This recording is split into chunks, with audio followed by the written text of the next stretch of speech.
কথা বলেন। সাইফুল্লাহ ভাইকে তো মনে করছিলাম কোন দলীয় বক্তা না, এখন দেখে উনি দলের কথা বলে। আল্লাহর আইনের কথা বললে আপনি দল খোঁজেন, অথচ আপনি নামাজি হাজি। এরকম মুসলমান আছে কিনা? আল্লাহর কাছে যাওয়ার পর আপনি বলবেন ফাকালু ইয়া লাইতানা নুরাদ্দু, একবার আমাকে ফেরত পাঠান। কেন ফেরত পাঠাবো? ওই দুনিয়ার থেকেই তো তুমি আসলে। বলবে আল্লাহ তোমার কাছে জানাতে চাই ওয়ালা নুকাযযিবা বিআয়াতি রাব্বিনা, আমি অনেক আয়াত আল্লাহর অস্বীকার করে আসি, এবার গেলে আমি আল্লাহর আয়াত অস্বীকার করব না। তার মানে বোঝা যায় আপনার মাথায় কাজ করুক বা না করুক, আপনার ব্রেনে ধরুক বা না ধরুক, আপনাকে স্বীকার করতে হবে আল্লাহর বিধানের উপরে কোনো বিধান নাই। ঠিক না? আপনি বললেও ঠিক, আপনি বললেও ঠিক, না বললেও ঠিক, ঠিক না? আপনি মানেন চাই না মানেন তাতে কি যায় আসে? এই জন্য প্রিয় ভাইয়েরা, এক নম্বর বুঝতে হবে যে আল্লাহর আয়াত কোনটা যেন আমার দ্বারা অস্বীকারীর মধ্যে আমি না চলে যাই। আর দুই নম্বর ওয়ানাকুনা মিনাল মুমিনিন, আমি যেন আল্লাহর কাছে পূর্ণ মুমিন হিসেবে যেতে পারি। এই মাহফিলগুলা খেলতামাশার মাহফিল নয়, এই মাহফিলগুলা এই বুঝ অর্জন করার জন্য কার্যকর প্রতিষ্ঠান। ঠিক না? কতবার আমি বলেছি, বহু জায়গায় বলে বেড়াই। আপনি বলেন আমি আল্লাহর আয়াত অস্বীকার করি না, কিন্তু আমি আপনাকে হাতে কলমে ধরায় দিব। একটা উদাহরণ দেই, দিয়ে আলোচনার মধ্যে ঢুকে ভালো করে খেয়াল করেন। আপনাদের এলাকায় বিয়ে শাদী হয়? যদি না হয় তো বলবেন না, যদি হয় তো একটু জোরে করে বলেন হয়। চাচাতো বোনের বিয়ে, খালাতো বোনের বিয়ে, আপন বোনের বিয়ে, আত্মীয় স্বজনের বিয়ে হয় কিনা?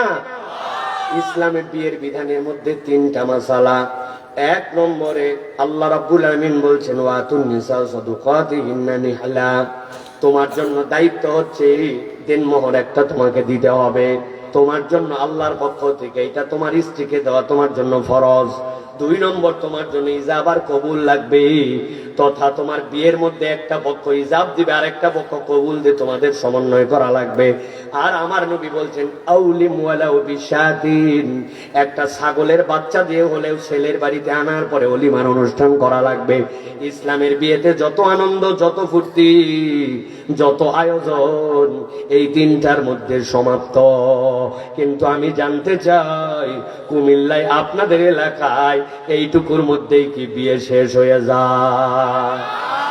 বিয়ের 7 দিন আগে হলুদ পার্টি, 3 দিন আগে মেহেদি সন্ধ্যা, এরপরে 7 দিন আগের থেকে এলাকার সবচেয়ে বড় বড় ডেকগুলা ভাড়া করে নিয়ে যায়, বাড়ির সামনে লাগাইছে।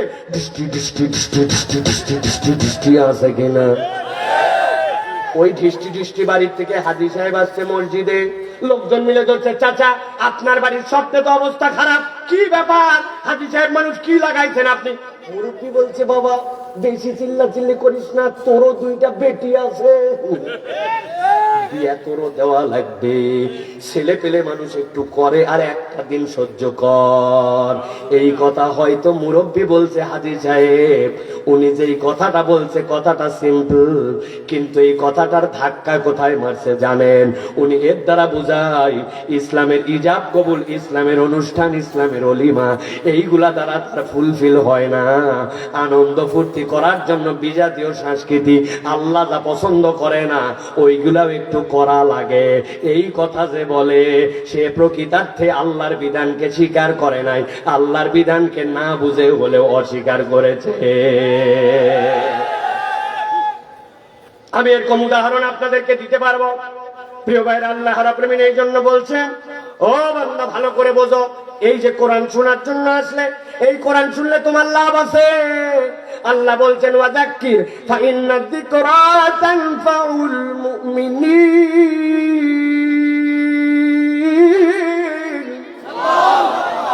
আমি বিনয়ের সাথে আপনাদের কাছে অনুরোধ দিচ্ছি, পরিচিত আয়াত, কিন্তু এর মধ্যে আল্লাহ রাব্বুল আলামিন 4টা আয়াতের মধ্যে এমন কথা বলেছেন, একটু ঠান্ডা মাথায় যদি আপনি শোনেন আপনার হৃদয়টা আনন্দিত হয়ে যাবে। আল্লাহ এমন কথার মধ্যে ঢুকাইছেন, সুবহানাল্লাহ বলেন। আল্লাহ বলছেন ও আমার হাবিব, আপনাকে দায়িত্ব দিলাম টু দা পয়েন্ট খেয়াল করেন। ওয়াজাক্কির, আপনি জিকির করেন। হাদিসের একটা পরিভাষা ভালো করে বোঝেন।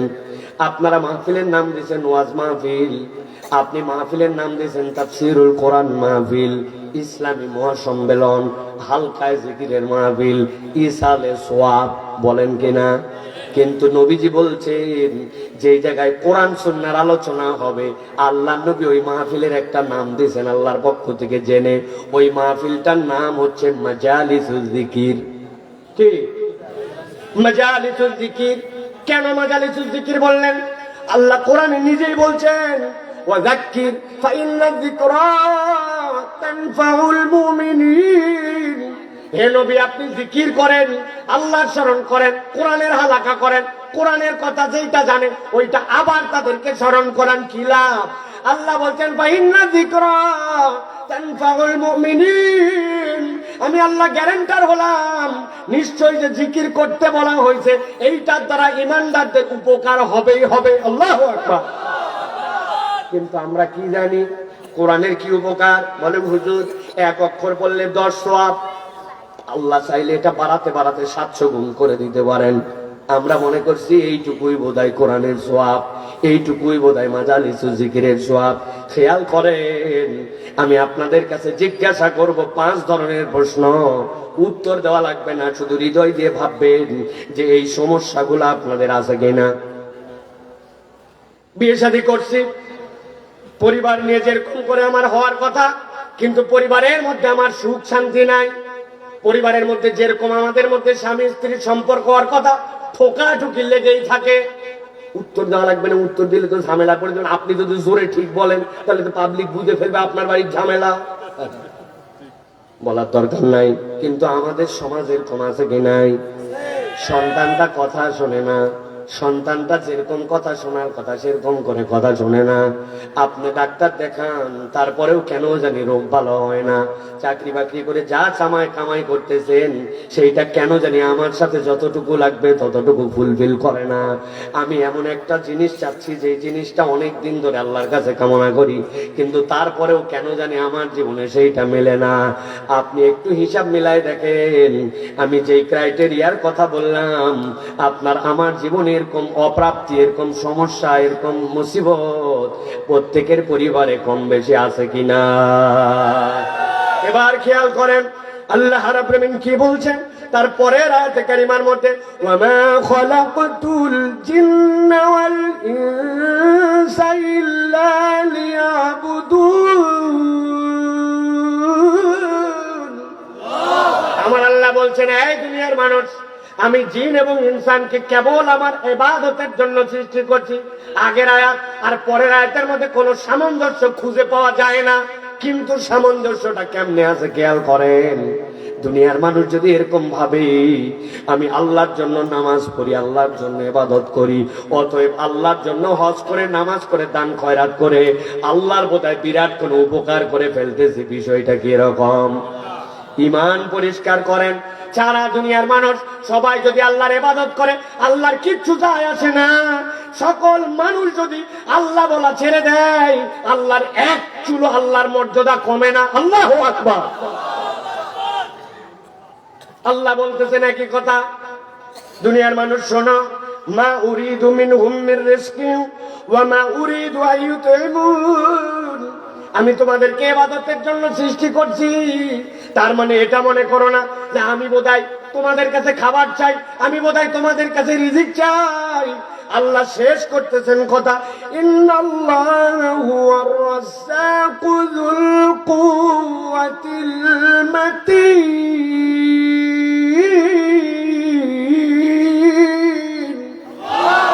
আল্লাহ বলছেন আল্লাহ হচ্ছেন রাজ্জাক যুল কুওয়াতিল মাতিন। ও প্রিয় ভাইরা, এবার একটু পিছন দিক থেকে যান, খেয়াল করেন, কথা মনোযোগ না দিলে বুঝবেন না। পিছন দিকে যান, আল্লাহ নিজের পরিচয় দিলেন, আল্লাহ রাজ্জাক যুল কুওয়াতিল মাতিন। আল্লাহ এরপরে বলছেন তিনি রাজ্জাক, কিন্তু তিনি তোমাদের কাছে রিজিকও চান না, তিনি তোমাদের কাছে খাদ্য প্রত্যাশা করেন না। এরপরে আল্লাহ বললেন আমি দুনিয়াতে জিন আর ইনসানকে সৃষ্টি করেছি। তারপরে আয়াতে আল্লাহ বলেছেন ফাযাক্কির ফা ইন্না যিকরা তানফাউল মুমিনিন। তুমি যদি আল্লাহর জিকিরে রত হও, আল্লাহর কোরআন থেকে কথা শোনো, নিশ্চয় জেনে রাখো এটা তোমার জন্য কল্যাণ দিবে। উপরে আছে কল্যাণ আর নিচে আছে হুয়ার রাজ্জাকু যুল কুওয়াতিল মাতিন। আল্লাহ বলছেন আমি রাজ্জাক, তোমার যা লাগবে আমি আল্লাহ এই জিকিরে দ্বারা তোমাকে দিয়ে দিতে পারি। সুবহানাল্লাহ। আমাদের আর একটা মিসকনসেপ্ট আছে, আমাদের ধারণা আমার বাড়িতে চাল ডালের সমস্যা নাই, খাওয়ার সমস্যা নাই, মানে আমার রিজিকের কোনো টানাটানি নাই। আমরা কনসেপ্টের মধ্যে নিছি আমার চাল ডাল বাজার হাট এইটুকুই বোধহয় আমার রিজিক। এটা একটা একবারে পাগলামি কনসেপ্ট। ইসলাম সম্পর্কে আমাদের যে জানা শোনা একবারে জিরো, এইটা তার মধ্যে একটা অন্যতম প্রমাণ। আল্লাহর পক্ষ থেকে রিজিক মানে কেবল ধান চাল আর ভাত খাওয়া নয়। আল্লাহ মানবকে যা যা নিয়ামত দিয়েছেন এইগুলা সবগুলাই আল্লাহর পক্ষ থেকে রিজিক। এই দুনিয়াতে মানুষ যা করে ওই মানুষগুলা অবচেতন মনে মানুষ তার জীবনে বেশিরভাগ কাজ করে, চেতন মনে করে না, হিসাব করে না। মানুষ সাবকনসিয়াস মাইন্ড তার যেটা ওইভাবে এই কাজগুলা বেশি করে। কথাটা বোঝেন নাই, ভারী হয়ে গেছে। সহজ করে দেই, আপনাকে ডাক্তার বলে দিয়েছে শরীরটা আপনার ভালো যাচ্ছে না, অনেকদিন ধরে বলতেছেন, বুকটা একটু ব্যথা ব্যথা করে। হ্যাঁ, আপনাকে বলে দিলাম শোনেন 1 মিনিট কয় সেকেন্ডে হয়? 60 সেকেন্ড। 1 মিনিটে আপনি প্রত্যেক দিনে 31 বার করে আপনি শ্বাস নিবেন আর শ্বাস ছাড়বেন। মিনিটে কয়বার? কথা বললেন না? 31 বার। ওই লোক এখন বলছে 31 বার যদি আমি না করি কি হবে? বলছে 31 বার মিনিটে না নিতে পারলে আপনি মরে যাবেন। বুড়া বেচা টেনশনে শেষ, বাড়িতে আসে যা করে হাতের মধ্যে সবসময় গুনতেছে 1 মিনিট আর 31। চিন্তা করেন তো কয় মিনিট লাগবে ভুল করতে? 1 ঘন্টার মধ্যে তার ভুল হবে। 31-এর নিচে তোমার নিঃশ্বাস না নিলে তুমি শেষ। এই নিয়ম যদি থাকতো আপনার কি মুসিবত। ডাক্তার বলছে চোখে ঝামেলা। হ্যাঁ শোনেন, 1 মিনিটে 19 বারের বেশি চোখের পলক ফেলা যাবে না। 20 ফেললেও বিপদ, 17 ফেললেও বিপদ। হঠাৎ করে বাংলাদেশের সাথে আরেক দেশের খেলা, 1 বলে লাগবে 1 রান। মুরব্বী যে তাকাইছে 1 মিনিট ফেলা, 1 মিনিটে কয়বার ফেলা লাগবে? 18 বার। আপনি যদি একবার হিসাব করতেন, আপনাকে যদি এগুলা বুঝে সুঝে করার দায়িত্ব দেওয়া হতো, তাইলে মানুষ আর 1 সেকেন্ডও বেঁচে থাকতো না। বরং এইগুলা কোনো একজন ম্যানেজমেন্ট করে, উনি আপনার আমার রব, উনি হচ্ছেন রাজ্জাক। উনি আপনাকে ম্যানেজমেন্ট করে দিচ্ছেন এইগুলা। আল্লাহ বলছেন এইগুলা তোমার জন্য রিজিক। কতবার বলি, কত মানুষের সাথে বলি, মানুষ তার ফুটানি করে, মানুষ তার ভাব মারে, মানুষ মনে করে আল্লাহ রব্বুল আমিন তাকে রিজিকই দেয় নাই। অথচ রব্বুল আমিন আমার জন্য যে রিজিক রেখেছেন, আপনি যদি খেয়াল করেন, আমারে বলছে সাইফুল্লাহ তুমি বক্তা মানুষ, ডান হাত ঝুঁকায় ঝুঁকায় খুব ওয়াজ করো। তবে শোনো ভাই, 1 ঘন্টার মধ্যে যদি হাত 30 বারের বেশি ঝুঁকাও, এই জায়গার যা গিরিজ আছে সব শেষ। এরপরে কিন্তু হাত সোজা হয়ে যাবে। বুঝে ঝুঁকায় 1 ঘন্টায় 30 বার। আমি ওয়াজ করা বাদ দিয়া বহু আগে চিন্তা করতাম এই হাত অন্তত গামছা দিয়ে পেটের সাথে বাইন্ধে রাখ, কারণ কথা বললেই তো হাত নড়ে। 30 বার কেমনে ঘুরবে? এরপরে তো গিরিশ শেষ। আপনি বোঝেন নাই রব আপনাকে আমাকে কি পরিমাণ রিজিকের মধ্যে রেখেছেন। আল্লাহ বলছেন ফাযাক্কির ফা ইন্না যিকরা তানফাউল মুমিনিন। আপনি যদি একবার বুঝে বুঝে আল্লাহর জিকির করেন, আল্লাহ বলছেন আমি আমার এই নিয়ামত বাড়ায়া দিব। সুবহানাল্লাহ। এবার তাহলে বুঝে থাকলে বলেন যে ওয়াজ শুনলে লাভ আছে না নাই? একটু কথা বলেন, আছে না নাই? এইটা কি বুঝে না না বুঝে? বুঝে না না বুঝে? কিছু বুঝতে হবে আপনাকে। এই কথাগুলো না বুঝলে আপনার হবে না। আমাদের আরেক দলের ধারণা কোরআন বোধহয় আমাদের কাছে আসছে পরাজিত করার জন্য, আল্লাহ কোরআনকে, ইসলামকে, ঈমানকে আপনাকে আমাকে পরাজিত হওয়ার জন্য দেন নাই। আল্লাহ এটা দিয়েছেন আমাদেরকে বিজয়ী বানানোর জন্য। সুবহানাল্লাহ বলেন। আমার কথা নয়, আল্লাহ রাব্বুল আলামিনের কথা। আল্লাহ রাব্বুল আলামিন বলছেন, বাল নাকযিবু বিল হাক্কি আলাল বাতিল ফায়াদমাগুল বাইদা ওয়া যাহিক ওয়া লাকুমুল ওয়াইলু মিম্মা তাসিফুন।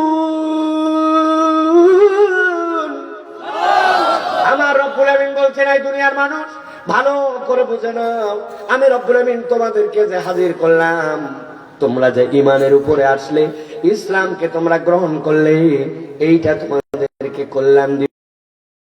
কি কল্যাণ? আল্লাহ বলছেন, বাল নাকযিফু বিল হাক্কি আলাল বাতিল, এই হক, এই ইসলামটা বাতিলের উপরে আঘাত করবে।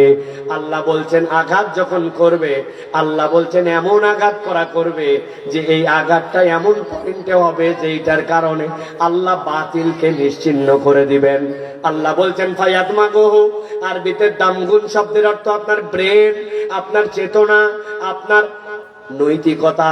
এইটার দ্বারা আল্লাহ বলতেছেন এইটা এমন জায়গায় আঘাত করবে যেই আঘাতটা ইসলামের, সত্যের, হকের, কোরআনের তোমার মূল পরিবর্তনটা ঘটাবে। কেননা আপনি উপরে উপরে যত পরিবর্তনের কথা চিন্তা করেন, আপনার যদি চেতনায় পরিবর্তন না হয়, কখনোই প্রকৃত পরিবর্তন সম্ভব নয়। ঠিক কি না? যারা এই দেশের মধ্যে দুর্নীতি করে, আপনারা তাদেরকে চেনেন কম বেশি। আমি জিজ্ঞাসা যদি করি, যারা আপনার রাস্তাটা খেয়ে ফেললো, যারা ব্যাংকটা খেয়ে ফেললো, যারা দেশের টাকা বিদেশে লোপাট করে পাঠায় দিল, বুঝে থাকলে কুমিল্লার শিক্ষিত মানুষ, আপনারা বলেন তো এরা কি অশিক্ষিত মানুষ নাকি শিক্ষিত মানুষ? এরা সবাই শিক্ষিত মানুষ আমরা দেখেছি। এরা কম বেশি পড়ালেখা জানা মানুষ। এরা সবগুলা মানুষ আমাদের দেশের মধ্যে সর্বোচ্চ শিক্ষা দীক্ষা নেওয়া মানুষ। কিন্তু এই মানুষগুলা দুর্নীতি করলো, এই মানুষগুলা কাম করলো। কারণ কি? কারণ বোঝা যায়, পরিবর্তনের যেই জায়গাটা হওয়ার কথা ছিল, এই মানুষগুলার অন্তরের মধ্যে কোরআন দিয়ে ওই পরিবর্তন হয় না। সিসি ক্যামেরা কাজ করে না। সিসি ক্যামেরা যদি কাজ করতো, তাহলে আমার সাথে যে ঘটনা ঘটছে, ঘটনা ঘটতো না। আমি গেছি পাসপোর্ট অফিসে, যাওয়ার পরে পাসপোর্ট অফিসে আমার পাসপোর্টে রিনিউ করা দরকার তাড়াতাড়ি করে, কেননা 6 মাসের নিচে নেমে গেলে পাসপোর্ট আপনাকে আর কোনো ভিসা দিবে না। একজন আমারে বলছে, পাসপোর্ট অফিসে যাচ্ছেন ভালো কথা, তবে যাওয়ার সময় প্রস্তুতি নিয়ে যায়। আমি একটা কলম আর কাগজ নিয়ে গেছি, যদি সই করা লাগে। প্রস্তুতির মানে তো এইটা না ভাই, ওই প্রস্তুতি মানে তো এইটা না। আপনারা বুঝেন তাহলে প্রস্তুতি মানে কি কলম কাগজ না, কিছু মাল সামানার সাথে নিয়ে যাওয়া লাগবে। মাল সামানার সাথে নিয়ে গেছি। যাওয়ার পরে আমারে দোতলার মধ্যে তুলে শুধু ঘুরায়। কিরে ভাই, তোমার না দিয়ে দেওয়ার কাজ, তুমি দিয়ে দাও, কিন্তু দিয়ে দেয় না, খালি ঘুরায়। আবার আমার কাছে প্রস্তুতিও আছে, প্রস্তুতিও চায় না। অনেকক্ষণ পরে ওই লোক দোতলার থেকে বলছে নিচে চলেন। দোতলার থেকে যখন নিচে নামতেছি, একটা সিঁড়ি, এর মধ্যে ল্যান্ডিং, আবার নিচে একটা সিঁড়ি, উপর থেকে ওই সিঁড়ি দিয়ে নেমে যে ল্যান্ডিং, যেই জায়গাটা দাঁড়ানোর, এরপরে আবার নিচে নামবো। ওই জায়গায় আসার পরে ওই লোক বলতেছে কিছু মাল ছাড়েন। আমি বললাম, এই ব্যাক কল, টাকা দেওয়ার জন্য আমি কখন থেকে ঘুরতেছি, এত দুনিয়া ঘুরায়া তারপরে এই জায়গায় নিয়ে এসে কি জন্য টাকা চাস? বলে হুজুর আর বলেন না, এই ভবনটি সিসি ক্যামেরা নিয়ন্ত্রিত, আমরা মনিটরে চেক করে দেখছি, সব জায়গাতে ক্যামেরা ধরে, কেবলমাত্র এই জায়গাটাতে ক্যামেরা ধরে না। কেন বললাম এই কথা প্রিয় ভাইয়েরা? আল্লাহ কোরআনে যে বললেন, বাল নাকযিবু বিল হাক্কি আলাল বাতিল ফায়াদমাগুহু ফাইদা হুয়া যাহিক। আল্লাহ বলছেন, তোমার যদি চেতনায় পরিবর্তন না হয়, নৈতিকতায় পরিবর্তন না হয়, উপরে উপরে তুমি যতই সিসি ক্যামেরা লাগাও, তোমার জীবনে কোনোদিনও সমাজে পরিবর্তন আসবে না। সমাজে পরিবর্তন আসতে হলে নবীজির চরিত্র আর কোরআনের আদর্শ দিয়ে আপনার পরিবর্তন করা লাগবে। আপনি ঠিক বললেও ঠিক, না বললেও ঠিক, কেন এটা প্রমাণ হয়ে গেছে, ঠিক কিনা? কেননা নবীজির সময় যে সমাজ আল্লাহ নবী পরিবর্তন করছেন, ওই সমাজ তার থেকে বড় খারাপ সমাজ আর ছিল না। ওটা ছিল আইয়ামে জাহেলিয়াত। ওই সমাজকে আল্লাহ পরিবর্তন করে মাত্র 23 বছরে পৃথিবীর শ্রেষ্ঠ যুগ বানাইছেন। খৈরুল উমুরি করনি সুম্মাল্লাযীনা ইয়ালুনাহুম সুম্মাল্লাযীনা ইয়ালুনাহুম। আল্লাহ নবী বলে দিয়ে গিয়েছেন এর থেকে শ্রেষ্ঠ যুগ নাই। তাহলে কোরআন দিয়ে ডাকাতকে, কোরআন দিয়ে বেঈমানকে, কোরআন দিয়ে নোংরা সমাজকে আল্লাহ নবী ইমপ্লিমেন্টেশন করে প্রমাণ করে দিয়ে গেছেন। সুতরাং আপনি ঠিক বললেও ঠিক, না বললেও ঠিক, কোরআন ছাড়া, ইসলাম ছাড়া প্রকৃত পরিবর্তন সম্ভব নয়। এটাই বাস্তব কথা প্রিয় ভাইরা। কিন্তু আমরা সেই কোরআনুল কারীমের কাছে আসি না। আমাদের সমাজকে সেই কোরআন দিয়ে কিভাবে গঠিত হবে সেটার যে গাইডলাইন সেটা আমরা ফলো করি না। আমরা আমাদের বাচ্চা কাচ্চাকে অনেক কিছু বানাতে চাই, খারাপ নয়। আপনি ডাক্তার বানান, ইঞ্জিনিয়ার বানান, সায়েন্টিস্ট বানান, কিন্তু আপনি বেসিক হৃদয়ের মধ্যে অনুপ্রেরণাটা নেন যে কোরআন যদি না থাকে তাহলে ওইটা একটা শূন্য ঘরের মতো। শূন্য ঘরের যেরকম কোনো ভ্যালু নাই, ওই ঘরটা কোরআনহীন হলে ওটা শূন্য ঘর, ওটা আল্লাহর কাছে একসেপ্টেবল নয়। অতএব আপনাকে আমাকে কোরআনওয়ালা সমাজ গঠনের জন্য, আপনার আমার পরিবার থেকে, সমাজ থেকে, দেশকে গঠনের জন্য প্রত্যেকে যার যার জায়গা থেকে চেষ্টা করা লাগবে, ঠিক কিনা? আল্লাহ আমাদেরকে বোঝার তৌফিক দান করেন, বলেন আল্লাহুম্মা আমিন। প্রিয় ভাইরা, আপনাদের এই জায়গায় তো আমি কখনো আসি নাই। আপনারা আমার কথা এর আগেও শুনেছেন। অনেকে হয়তো ভেবে থাকতে পারেন ওয়াজ মনে হয় শুরু হয়ে গেছে। না ভাই, ওয়াজ কিন্তু এখনো শুরু হয় নাই। এতক্ষণ তাহলে কি হলো? এতক্ষণ একটু বাউন্ডারি দিলাম কেবল। এখানে অনেক জ্ঞানীগুণী মানুষ আছেন আমি জানি। আপনারা বলেন তো ভাই, যে জমিগুলি আপনারা মাঠে চাষ করেন ওইগুলো যদি বাউন্ডারিহীন হয়, আইলহীন হয়, আপনি কি পানি বাঁধাতে পারবেন? পানি থাকবে? থাকবে না। আপনার আল কাটা, আপনার পানি সবগুলি নেমে চলে যাবে। তাহলে আপনি আপনার জমিতেও যদি আপনার পানি বাঁধাতে চান, আপনার আইল লাগে, তো আপনার জীবনে ওয়াজ শুনবেন, আপনার কোনো আইল নাই, আপনার কোনো টার্গেট নাই। আপনার ওয়াজের জীবনে আইল কি? আল্লাহ। এই কথা আমার জানা হতে পারে। সাইফুল্লাহ আমাদের অনেক ছোট ভাই হতে পারে, তার জ্ঞান আমার যা আছে আলহামদুলিল্লাহ কম হতে পারে, কিন্তু সে যা বলতেছে, বক্তা যা বলতেছেন, ওয়াইজ যা বলতেছেন, এটা কোরআন সুন্নাহর যদি কথা হয়, আমি শপথ নিয়ে বসলাম, রব তুমি এখান থেকে আমাকে হেদায়েতের আলো দিও, আর আমি আমার জীবনে এই কথাগুলা মেনে নিয়ে আমার জীবনে বাস্তবায়ন করার জন্য চেষ্টা করব। এই নিয়তটার নাম হচ্ছে আইন। এটা যদি আমার জীবনে না থাকে তাহলে আমার এই ওয়াজ সারা জীবন শুনলেও কোনো ফায়দা দিবে না, ঠিক না? পাবনাতে দাদা নাতি ওয়াজ শুনতে গেছিল। দাদা নাতি এর পর একটা ছোট্ট খাড়ি ছিল, পার হয়ে ওই পারে যায় দাদার দিকে নাতি তাকাইছে, নাতির দিকে দাদা তাকায়, বলছে দাদা বুঝলাম না তোর লুঙ্গি ভিজলো না কেন? দাদা নাতিকে বলছে আমারও তো একই প্রশ্ন, তোর লুঙ্গি ভিজলো কেন? বলছে মানে? বলছে মানে আবার কি? এই যে খাড়ি পার হয়ে গেলাম, দাদা তুমি আমার সমান লম্বা, আর নাতিকে বলছে তুইও তো আমার সমান, তোর লুঙ্গি ভিজলো কেমনে? বলে না ভিজাই উপায় কি? হুজুর ওয়াজের মধ্যে বলছে পুরুষ মানুষের সতর হচ্ছে নাভির উপর থেকে হাঁটুর নিচ পর্যন্ত, এটার উপরে উঠলে কবিরা গুনাহ হবে। আমি নিয়ত করছি আর উঠাবো না। এই জন্য আমি যখন খাড়ি পার হচ্ছিলাম উপর দিকে উঠাতে তারপরে দেখলাম না, তাও হয় না, ভিজে ভিজে যায়। চিন্তা করলাম বাড়িতে যাই লুঙ্গি পরিবর্তন করব, কিন্তু ফরজ তরফ করবো না, যা হয় হবে। এই জন্য আমি হাঁটুর উপরে তুলি না, এই জন্য লুঙ্গি ভিজে গেছে। কিন্তু দাদা জিজ্ঞাসা তোমার কাছে, তোমার লুঙ্গি ভিজলো না কেন? বলছে আরে বেওলাদের বলো, 70 বছর ধরে এই মাহফিল শুনতেছি, বয়স আমার 90 বছর, জীবনে কোনোদিন এই খাড়ি পার করে ওয়াজ আনি নাই, আর তুই প্রথম দিনেই কেস খামার করলি। ওয়াজ বাড়িতে নিয়ে আইছে। তাহলে পরিবর্তন হলে একদিনেই হয়ে যাওয়া সম্ভব, আর নসিবে না থাকলে ওয়াজের পরে ওয়াজে কোনো পরিবর্তন হবে না। মাহফিল থেকে যাই বলবেন বক্তা একটা আনছিল, ফাটায় ফেলছে।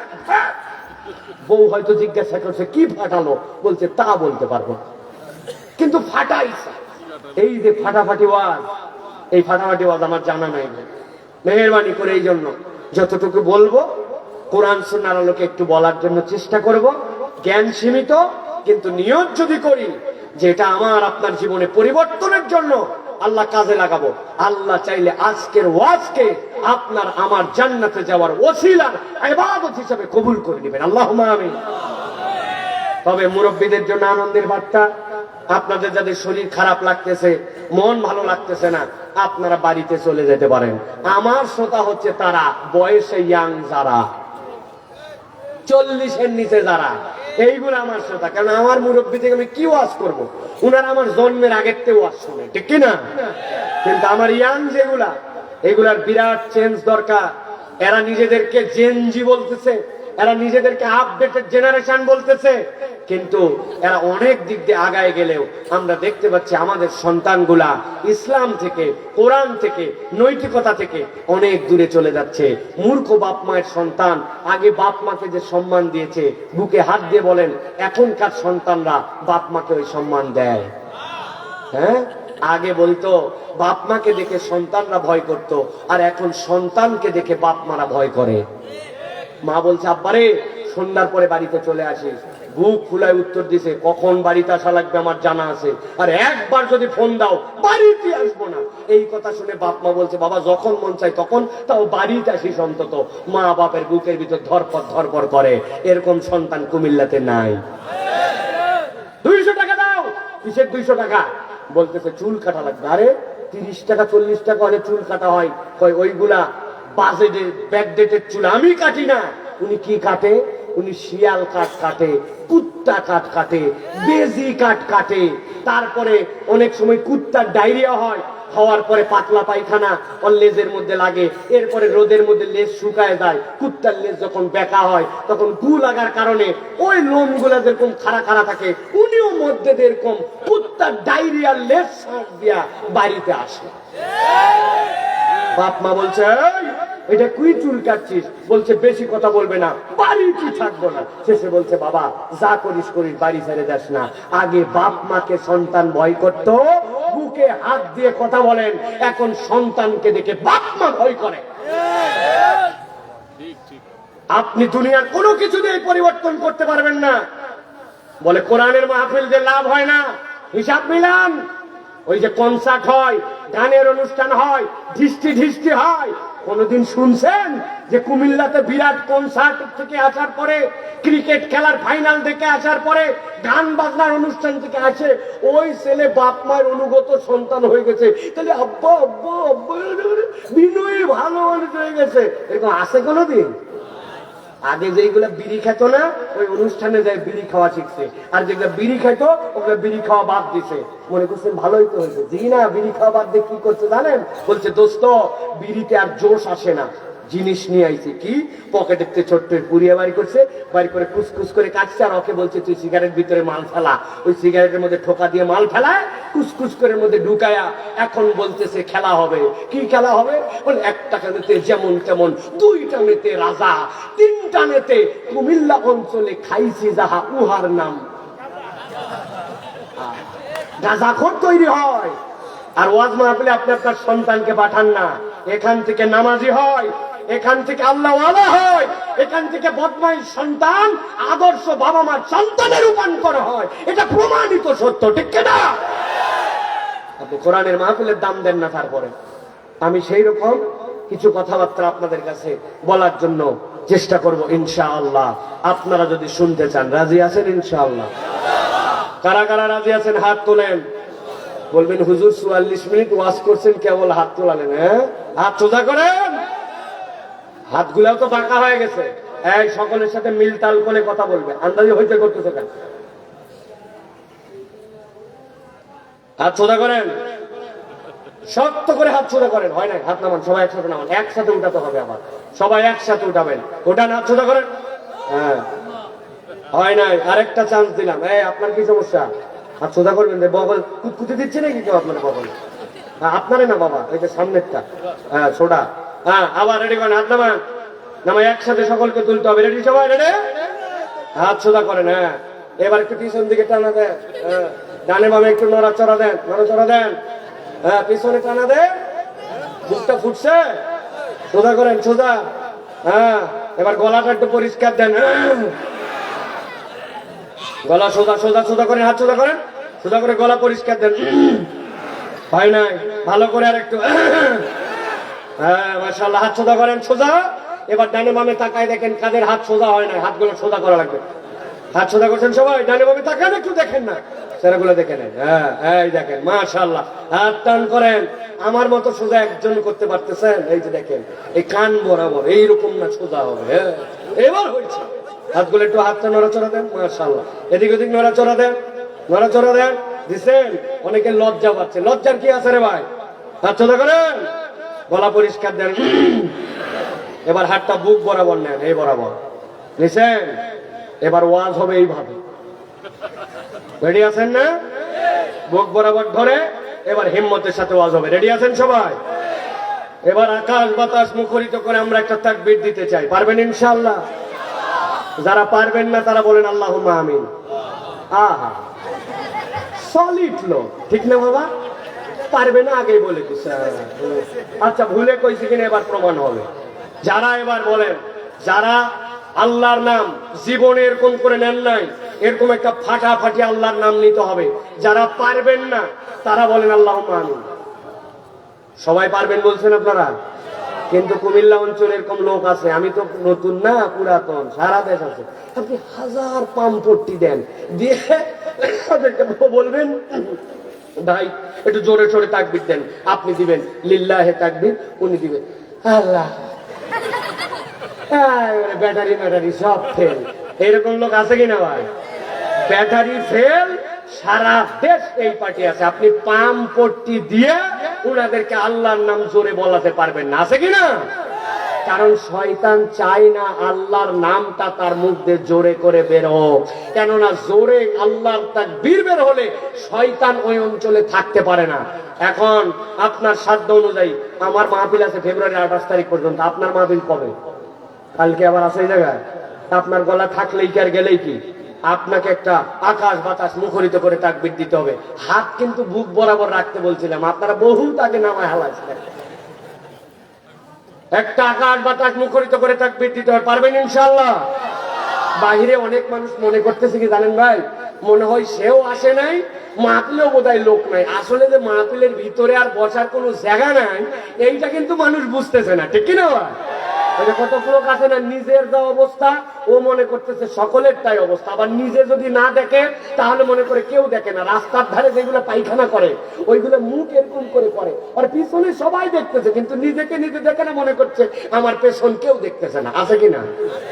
ওই রকম কতগুলা পার্টি আছে, নিজে আসে নাই, মনে করতেছে কেউ আসে নাই। আবার এই দেশে অনেক লোক আছে চিন্তা করে আমি যা চালাক, এত চালাক আল্লাহ দুনিয়ায় নাই।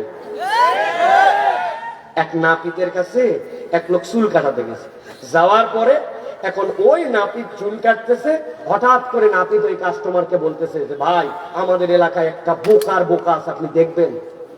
ওই লোক বলছে আমি চুল কাটাতে আসছি, আমি হুদা মিস আমি বোকা দেখতে যাবো কেন? বলছে দেখেন এত বোকা। অনেকক্ষণ পরে বলছে আশ্চর্য তো, কি বোকা এমন দেখো। আচ্ছা ঠিক আছে দেখাও। বলছে এই যে দেখেন পকেটের থেকে এটা কয় টাকার কয়েন? বলছে এটা 5 টাকা। বলছে এই কয়েনটা হাতে নিলাম। এইটা কয় টাকার কয়েন? বলছে এটা 1 টাকা। বলছে এই কয়েনটা এই টেবিলের উপরে রাখলাম, টেবিলের উপরে রাখলাম। 1 টাকার কয়েন আর হাতে নিচে কয় টাকা? দরজা খুলে ডাক দিচ্ছে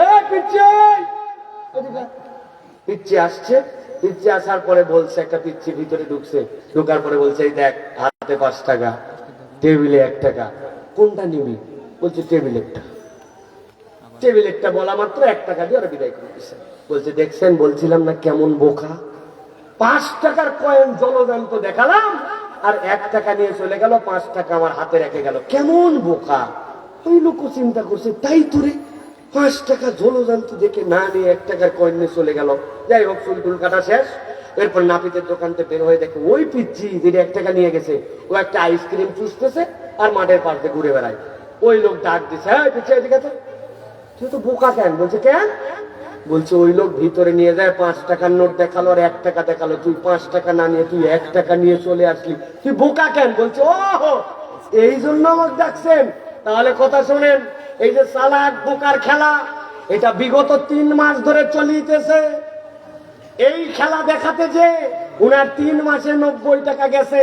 আজকেই যদি আমি 5 টাকা নেই, কালকের থেকেই টাকা আইসক্রিম খাওয়ার কে দিবে? এই লোক তো মনে করছে 5 টাকা না নিয়ে ওই কত বড় বোকা, কিন্তু ওইদিকে যে তার 90 টাকা বাড়ায় গেছে ওর খবর নাই। এই জন্য মাহফিলে অনেকে আসে নাই, মনে করতেছে আমি শুয়ে থেকে মোবাইল ঠেলে না এসে আমার থেকে বড় চালাক নাই, এদিকে যে 90 টাকা বাড়ায় গেছে জান্নাতে যাওয়ার আমাদের আগায়া উনার হুঁচি নাই, ঠিক কিনা? এরকম চালাক রূপী লোক এলাকায় নাই, নাই। হাত বুক বরাবর টান করেন, তাকবীর হবে ইনশাআল্লাহ, পারবেন ইনশাআল্লাহ। দেখে একটু আকাশ বাতাস মুখরিত করে একটা তাকবীর দেন, লিল্লাহি তাকবীর,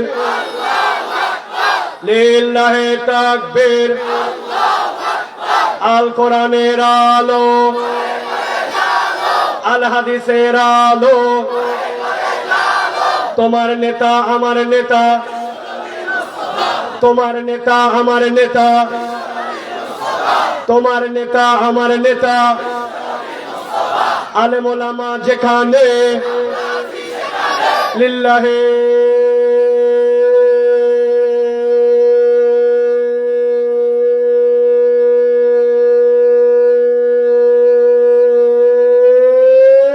তাকবীর। আলহামদুলিল্লাহ বলেন, আলহামদুলিল্লাহ বলেন। শয়তান আছে আর ময়নামতি পার, ঠিক কিনা? কারণ আল্লাহু আকবারের স্লোগান শয়তান পছন্দ করে না। এই জন্য মুসলমানদের সম্পর্ক তাদের সাথে, আল্লাহু আকবারের স্লোগান আছে যাদের সাথে। যেই দল, যেই পার্টি, যেই গোষ্ঠী আল্লাহু আকবারের স্লোগান অন্তরে ধারণ করতে পারে না, মুসলমানের সম্পর্ক তাদের সাথে নাই, ঠিক কিনা? সামনে যেন আবার একটা বিড়ি আর 1 কাপ চায়ের বিনিময়ে ঈমান বিক্রি করে দিয়েন না। দিন পরিবর্তন করাতে হবে। রাজি আছেন ইনশাআল্লাহ? আল্লাহ আমাদেরকে কবুল করবেন, আল্লাহুম্মা আমিন। আমরা সংক্ষিপ্ত একটা আয়াতে কারিমার উপরে সংক্ষিপ্ত একটু কথা শুনতে চাই, বলেন আল্লাহুম্মা আমিন। আয়াতে কারিমার আলোকে আল্লাহ রাব্বুল আমিন যেন আমাদেরকে এই হুকুমের অন্তর্ভুক্ত করে আমাদের জীবনটাকে বারাকাময়, কল্যাণময় এবং আল্লাহ রাব্বুল আলামিনের কোরআনের রঙে রঙ্গিত করে দেন, বলেন আল্লাহুম্মা আমিন।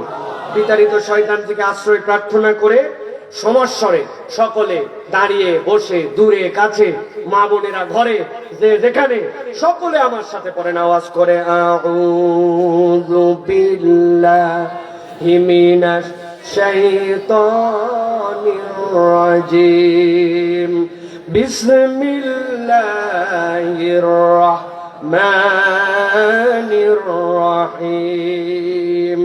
ইয়া আইয়ুহাল্লাযীনা আমানু ইত্তাকুল্লাহা ওয়াবতাগু ইলাইহিল ওয়াসিলা ওয়াজাহিদু ফি সাবিলিহি লাআল্লাকুম তুফলিহুন। আল্লাহ রাব্বুল আলামিন কোরআনুল কারীমের সূরা মায়েদা 5 নম্বর সূরা, সূরা মায়েদার 35 নম্বর আয়াতের মধ্যে তাবৎ পৃথিবীর মানুষের জন্য বলছেন, আমি আল্লাহ রাব্বুল আলামিন তোমাদের সাফল্যের মূল মন্ত্র বলে দিতে চাই। আমি আল্লাহ জানাতে চাই, দুনিয়ায় মানুষ সফল হতে চায়, দুনিয়ায় মানুষ কল্যাণের রাস্তায় থাকতে চায়, দুনিয়ায় মানুষ নিজেকে একজন সাকসেসফুল মানুষ হিসেবে উপস্থাপন করতে চায়। আমি আল্লাহ তোমাদের কাছে বললাম, আমি আল্লাহ তার রোড ম্যাপ তোমাদেরকে জানায় দিতে চাই। কোন কাজ করলে আর কোন পথে চললে, কিভাবে সেই পথটাকে তোমার জীবনে মেনে নিলে আমি রব্বুল আলামিন তোমাকে কল্যাণের রাস্তায় দিব। আল্লাহ বলছেন, আমি তোমাদের জন্য সংক্ষিপ্ত ভাবে বলতে চাই, কোন ব্যক্তি যদি 3টা কাজ করে আল্লাহ রব্বুল আলামিন তাকে সফল কাম বানায় দিবে। আল্লাহ বলছেন, গভীর মনোযোগ দেন, ইয়া আইয়ুহাল্লাযীনা আমানু, হে ঈমানদারেরা। আল্লাহ রাব্বুল আমিন আদর করে যখন ইয়া আইয়ুহাল্লাযীনা আমানু বলবেন, আপনি হৃদয়ের মধ্যে একটা আনন্দ অনুভব করবেন। আল্লাহ কোরআনে বলেছেন ইয়া আইয়ুহাল ইনসান, আল্লাহ কোরআনে বলেছেন ইয়া আইয়ুহান নাস। আল্লাহ কোরআনুল কারীমের মধ্যে অন্যান্য সম্বোধন করে কওমকে ডাক দিয়ে বলেছেন, মুনাফিকদেরকে ডাক দিয়ে বলেছেন। কিন্তু আল্লাহ যখন বলবেন ইয়া আইয়ুহাল্লাযীনা আমানু, তখন আপনি বুঝবেন আমি নিজেকে ঈমানদার মনে করি। কোন একটা ছেলের নাম এখানে আব্দুল্লাহ, অনেক অনেকগুলা মানুষের মধ্যে যদি আমি ডাক দেই, ও আব্দুল্লাহ, ও শরীফুল ইসলাম ভাই, সব মানুষ না তাকায়া ওই লোক যদি উল্টা হয়েও যায়, তারপরে যেরকম ঘুরে তাকাবে, আল্লাহ যখন বলেন ইয়া আইয়ুহাল্লাযিনা আমানু, তখন বুঝতে হবে আল্লাহ দুনিয়ার সব সৃষ্টির মধ্যে থেকে আলাদা করে ওই মানুষটাকে আদর করে ডাক দিয়েছেন, যেই লোকটা নিজেকে ইমানদার হিসেবে মনে করে। ওই তালিকার মধ্যে যদি আমি থাকি, তাহলে আমি ভেবে নিতে পারি আল্লাহ ইয়া আইয়ুহাল্লাযিনা আমানু দ্বারা বুঝাচ্ছেন ও আব্দুল হাই সাইফুল্লাহ। আল্লাহু আকবার। কিন্তু রব্বুল আলামিন বলতেছেন, দুনিয়ার মানুষ, আমি তোমাকে যে ইমানদার বলে সম্বোধন করলাম, এইটা তোমার কেবলমাত্র প্রাথমিক স্টেজ, কিন্তু আমি রব্বুল আলামিন তোমার মর্যাদা, তোমার নামটা, তোমার আল্লাহর কাছে দামটুকু এইটুকুর মধ্যে রাখতে চাই না। আল্লাহ রব্বুল আলামিন বলতেছেন, নবী জানায় রাখেন, কেউ যদি ঈমান আনে, ঈমান আনার সাথে সাথে এসে মুমিন হয়ে যায়, কিন্তু এই বান্দাকে আল্লাহ মুমিন হিসেবে কেবল দেখতে চান না, ওই ঈমানদারকে আল্লাহ রব্বুল আলামিন গ্রেড 2 তে তুলতে চান। ওই ঈমানদার যখন আল্লাহর দেওয়া হুকুম আহকামগুলো মানতে শুরু করে, উদখুলু ফিস সিলমি কাফা, এই আয়াতের আমল যখন তার জীবনে নিয়ে নেয়, আমার আল্লাহ যা বলেছেন তার কাছে মাথা সিলিন্ডার করে দেয়, আল্লাহ বলছেন তখন ওই ব্যক্তি মুমিন থেকে মুসলিম হয়ে যায়। আর যখন বান্দা মুসলিম হয়, রব্বুল আমিন এইটুকুই তাকে কেবল দেখতে চান না, আল্লাহ বলতেছেন আমি তার গ্রেড আরো বাড়াতে চাই। আল্লাহ কোরআনে বলেছেন, কুতিবা আলাইকুমুস সিয়াম কামা কুতিবা আলাল্লাযিনা মিন ক্বাবলিকুম লাআল্লাকুম তাত্তাকুন। আল্লাহ বলতেছেন এরকম সিয়াম সহ অন্যান্য আমল তোমাদের জন্য আছে। তুমি একজন মুমিন, এরপরে মুসলিম, কিন্তু আমি আল্লাহ তোমার গ্রেড আরো উপরে দেখতে চাই। আল্লাহ বলছেন যখন তার কোন বান্দা আল্লাহর যত নিষেধাজ্ঞা আছে সেখান থেকে নিজেকে সরায় নাই, আল্লাহ বলেছেন মিথ্যা বলবে না, সে সাথে সাথে নিজের জীবনে শপথ করছে জীবন থাকবে, মিথ্যা থাকবে না। আল্লাহ বলছেন গীবত করবে না, ও গীবত করে না। আল্লাহ বলছেন সুদের সাথে সম্পর্ক রাখবে না, সুদের সাথে সম্পর্ক রাখে না। বেপরদা ঘুরবি না, বেপরদা ঘুরে না। কখনো মিথ্যা মামলা করবি না, মিথ্যা মামলা করে না। মিথ্যা সাক্ষ্য দিবি না, মিথ্যা সাক্ষ্য দেয় না। আল্লাহর যত নিষেধ আছে সেখান থেকে নিজেকে ফিরায় নেয়।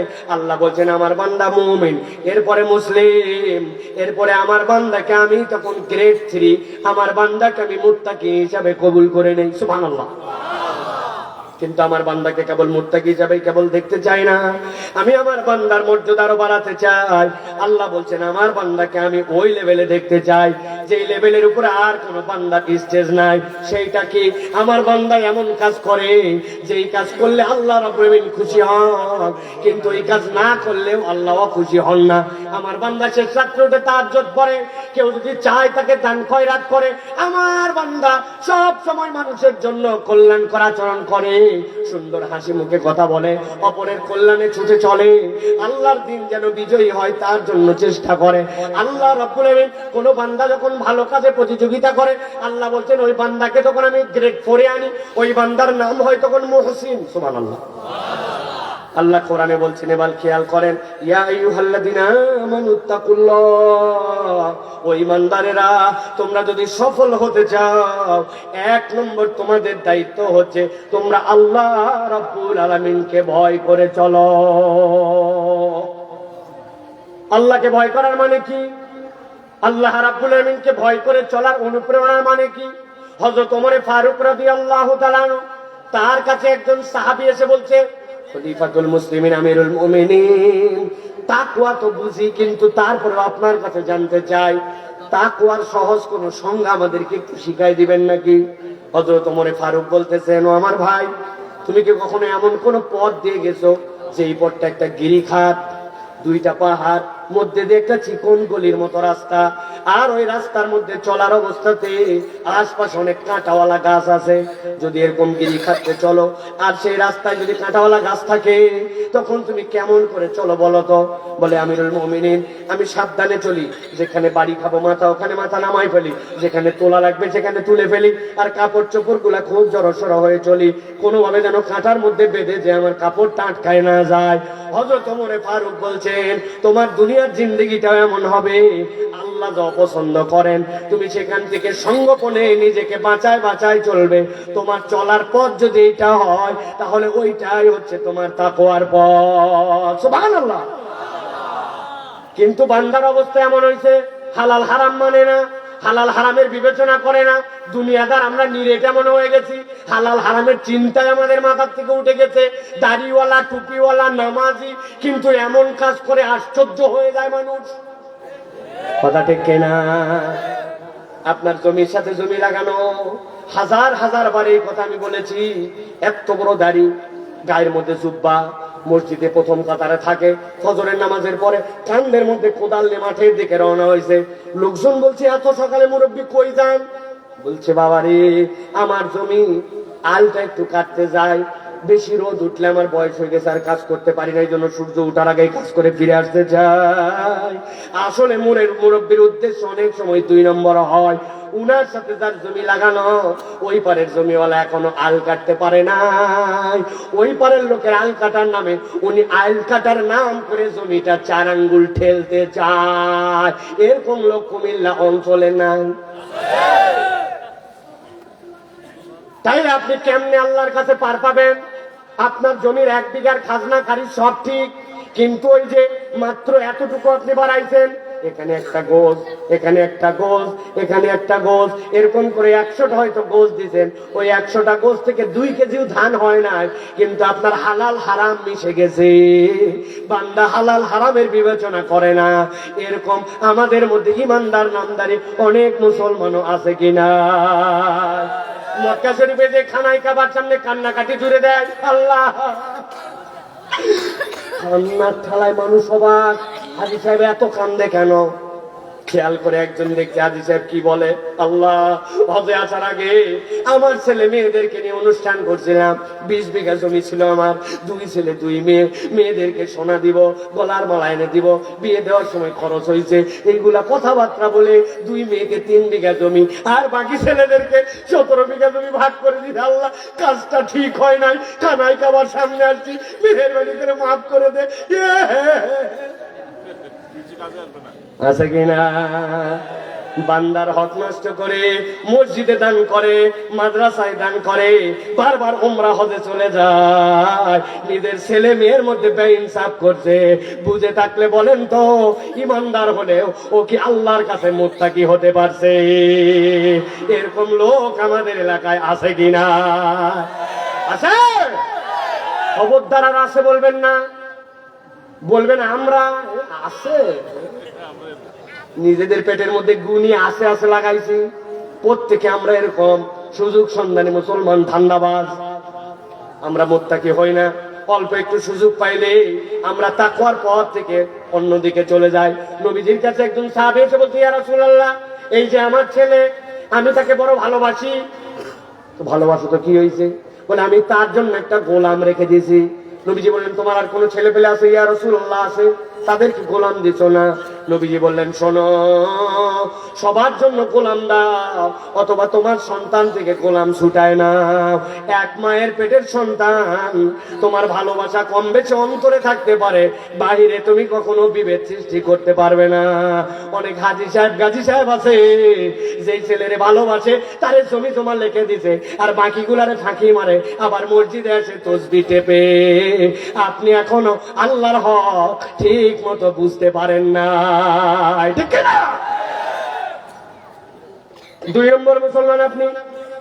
আপনার দোকানের মাল হালাল, ব্যবসা হালাল, কিন্তু আপনি বড় ধান্দাবাজ। আপনি বলছেন আপনার মতো চেনা লোক বলে কেনা দামে দিলেন, মিথ্যা কথা। আপনি ব্যবসায়িক স্বার্থে বলছেন চেনা লোক, ওই লোককে জন্মেও দেখেন নাই। কেনা দামে বলছেন, কেনা দামে বলে 500 টাকা কল্লা সাইজ করে ফেলছেন আপনি, শুধুমাত্র ব্যবসায়িক ধান্দায়। মাল হালাল, সব হালাল, কিন্তু সেনা দামে কেনা লোক, বনির কাস্টমার, এই কথা বলে আপনি হারামে ঢুকে গেছেন। নিজে মুমিন, এখনো মুত্তাকি হতে পারেন নাই। কথা বলেন। অতএব আল্লাহ রাব্বুল আমিন বলছেন, সফলতার মানদণ্ডে ওই রাস্তায় যদি উঠতে চাও, ওই মহাসড়কে যদি পৌঁছাতে চাও, 1 নম্বরে আমি রব্বুল আমিন বললাম, ইয়া আইয়ুহাল্লাযীনা আমানুত্তাকুল্লাহ। 1 নম্বরে আল্লাহ রাব্বুল আলামিনকে ভয় করতে হবে। মুত্তাকিদের কাতারে নিজেদের নামগুলা উঠাতে হবে। এখন একটা কথা কেবল জিজ্ঞাসা করব, বুঝে থাকলে বলেন তো, আমি আমার নাম মুত্তাকির কাতারে উঠাতে চাই, আল্লাহকেও ভয় করতে চাই, জনগণকেও ফাঁকি দিতে চাই না, কিন্তু আমার সাথে আমার নামাজ নাই। বেনামাজি কোনোদিন মুত্তাকি হতে পারে? যারা বললেন না ঝামেলা আছে নাকি, বেনামাজি মুত্তাকি হতে পারে? ছোট্ট একটা গল্প শুনেন, যদি শুনে আপনারা ঝামেলায় পড়ে যাবেন, কিন্তু ঝামেলা যদি কান্দে নিতে রাজি থাকেন তাহলে শোনাবো। পরে দোষ দিয়ে না জানি। পাকিস্তানে এক ওস্তাদ তার ছাত্রকে বলছে, বাবা অনেকদিন পড়াইছি তোকে, আজকে তোকে একটা প্রশ্ন করবো, উত্তর দেওয়া লাগবে। বলেন ওস্তাদ জি, কি প্রশ্ন? বলে, বলতো দুনিয়াতে নামাজ পড়ে না কারা কারা, তোর দৃষ্টিতে কারা কারা বল। ছেলে বলতেছে, অনেকদিন আপনি পড়িয়েছেন, আমি আমার ক্ষুদ্র চিন্তা ভাবনা করে ওস্তাদ বলতে চাই, দুনিয়াতে 3 শ্রেণীর লোক নামাজ পড়ে না। কয় শ্রেণী? আস্তে করে বলেন, কয় শ্রেণী? আরেকবার বলেন, কয় শ্রেণী? বল কে কে? 1 নম্বরে ওস্তাদ, দুনিয়াতে যে পাগল অথবা অজ্ঞান এই লোক আমি দেখছি নামাজ পড়ে না। পাগল নামাজ পড়ে, পড়লে উল্টা পাল্টা পড়ে, অজ্ঞান লোক নামাজ পড়ে। ফাইন, দারুণ বলছি। 2 নম্বর কে? বলে ওস্তাদ 2 নম্বরে দুনিয়ায় যারা মৃত মরা মানুষ নামাজ পড়ে না, বরং মরা মানুষের নামাজ পড়া লাগে, ঠিক কিনা? দারুণ বলছিস। 1 নম্বর অজ্ঞান পাগল, 2 নম্বরে মৃত। এবার 3 নম্বরে কে বলতো বাজান? বলছে 3 নম্বরে দুনিয়াতে যারা অমুসলমান তারা নামাজ পড়ে না। এবার আপনাদের কাছে জিজ্ঞাসা করে বলেন তো ভাই, 1 নম্বর নামাজ পড়ে না কে? অজ্ঞান বা পাগল, সবাইকে বলতে হবে। বলেন আরেকবার বলেন, 1 নম্বর নামাজ পড়ে না কে? 2 নম্বর নামাজ পড়ে না কে? মৃত। 2 নম্বর কে? 3 নম্বর কে? অমুসলমান। জোরে বলেন। এবার আপনাদের কাছে জিজ্ঞাসা করবো, উত্তর দেন। এখানে আমি সহ আমরা যারা আছি, ওই যে দাঁড়ায়া, ওই যে বসে, ওই যে সিঁড়িতে, শেষ পর্যন্ত যত মানুষ আমরা এখানে আছি, জিজ্ঞাসা করবো, উত্তর দেন। আমরা এখানে যারা আছি, আমরা কি পাগল বা অজ্ঞান? আমরা কি মৃত? আমরা কি অমুসলমান? আমার উত্তর দেওয়া শেষ, বাকিটা আপনারা বাড়ির যে বুঝে খায়েন। যেই বেটা নামাজ পড়ে না, 3টার মধ্যে একটা থাকা লাগবে, হয় মারা গেছে, না হয় অজ্ঞান, না হয় পাগল, না হয় সে মুসলমান। এখন আপনি যদি নামাজ না পড়েন, বলতেছেন আমি অমুসলমান না, তাহলে হয় মরা না হয় অজ্ঞান। বলছেন না না আমি মরাও না, আমি অজ্ঞানও না, তাহলে আপনি অমুসলমান কে? বাড়ির যে হিসাব মিলাই নিয়েন। এই জন্য বলছি, ঝামেলা নিজের টান কানে কাঁধে কিন্তু টাইনে আনছেন। নামাজ নাই, আপনার আমল নামায় কিচ্ছু নাই। নামাজ আছে, আপনার আমল নামার হিসাব শুরু হয়েছে। তাহলে 1 নম্বরে আল্লাহ বলছেন, ইয়া আইয়ুহাল্লাযীনা আমানুত্তাকুল্লাহ, 1 নম্বরে তুমি মুত্তাকি হও। 2 নম্বর আল্লাহ বলছেন, ওয়াবতাগু ইলাইহিল ওয়াসিলা। আমি রব্বুল আমিন তোমাকে দায়িত্ব দিলাম। কি দায়িত্ব আল্লাহ দিলেন? আল্লাহ বলছেন, তুমি আল্লাহ রাব্বুল আমিনের কাছে ওসিলা তালাশ করো। ওসিলার মানে কি? এইটা ইমানের সবচেয়ে কঠিন পাঠ, এটা ভালো করে বুঝতে হবে।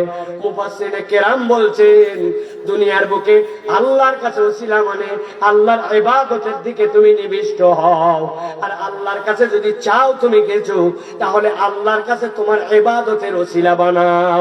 আল্লাহর কাছে চাওয়ার ক্ষেত্রে বান্দা আর আল্লাহর মধ্যে, আল্লাহর সাথে কোনো মাখলুক কখনো ওসিলা হতে পারে না। আল্লাহর নিকটবর্তী হও, ওসিলা তালাশ করো। আপনি বলতেছেন আমি ওসিলা তালাশ করি। কি ওসিলা আপনি তালাশ করেন? আল্লাহ অমুক পীর সাহেবের মাজার এবং মাজারের ভিতরে যিনি শুয়ে আছেন তার ওসিলায় আমার বাচ্চাটার একটু রোগ ভালো করে দাও। এরকম বেমারের রুগী কুমিল্লা অঞ্চলে আছে কিনা ভাই? ভালো করে ঠান্ডা মাথায় বোঝেন। আপনি বলবেন সমস্যা কোথায়? এই ওসিলা চাইলে আমার মুশকিল কোথায়? এইটা ইমানের চ্যাপ্টার। এইটা যদি আপনি না বোঝেন, আপনার ইমান এখনো আনা হয় নাই। আল্লাহ নবী সাল্লাল্লাহু আলাইহি সাল্লামের সময় দুইটা মানুষ ছিল, আমি তাদের নাম বলবো, আপনারা খালি উত্তর দিবেন যে ইনাদেরকে চেনেন কিনা। আবু জেহেল, উতবা, সাইবা চেনেন? এবার বলেন তো ভাই, যেই মানুষগুলোর নাম বললাম এরা কি ইসলামের শত্রু নাকি বন্ধু? একটু জোরে বলেন। গভীর মনোযোগ, ঠান্ডা মাথায় শুনেন। আল্লাহ আয়াতে কারিমা অবতীর্ণ করলেন, নবীজির কাছে অবতীর্ণ করে বললেন, ওই আবু জেহেল, উতবা, সাইবার কাছে যে আপনি জিজ্ঞাসা করবেন, চারটা প্রশ্ন খেয়াল করেন। আল্লাহ জিজ্ঞাসা করতে বললেন যে বলো, মাইয়ারযুকুকুম মিনাস সামাই ওয়াল আরদ আম্মান ইয়ামলিকুস সামআ ওয়াল আবসার।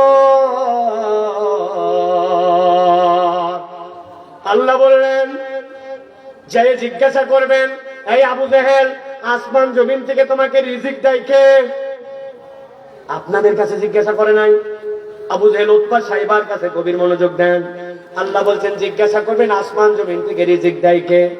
আর জিজ্ঞাসা করবেন তাদের কাছে যে আম্মাই ইয়ামলিকুস সামআ ওয়াল আবসার, তোমাদেরকে চোখ দিয়েছে কে আর তোমাদেরকে কান দিয়ে শোনার যোগ্যতা দিয়েছে কে? আল্লাহু আকবার।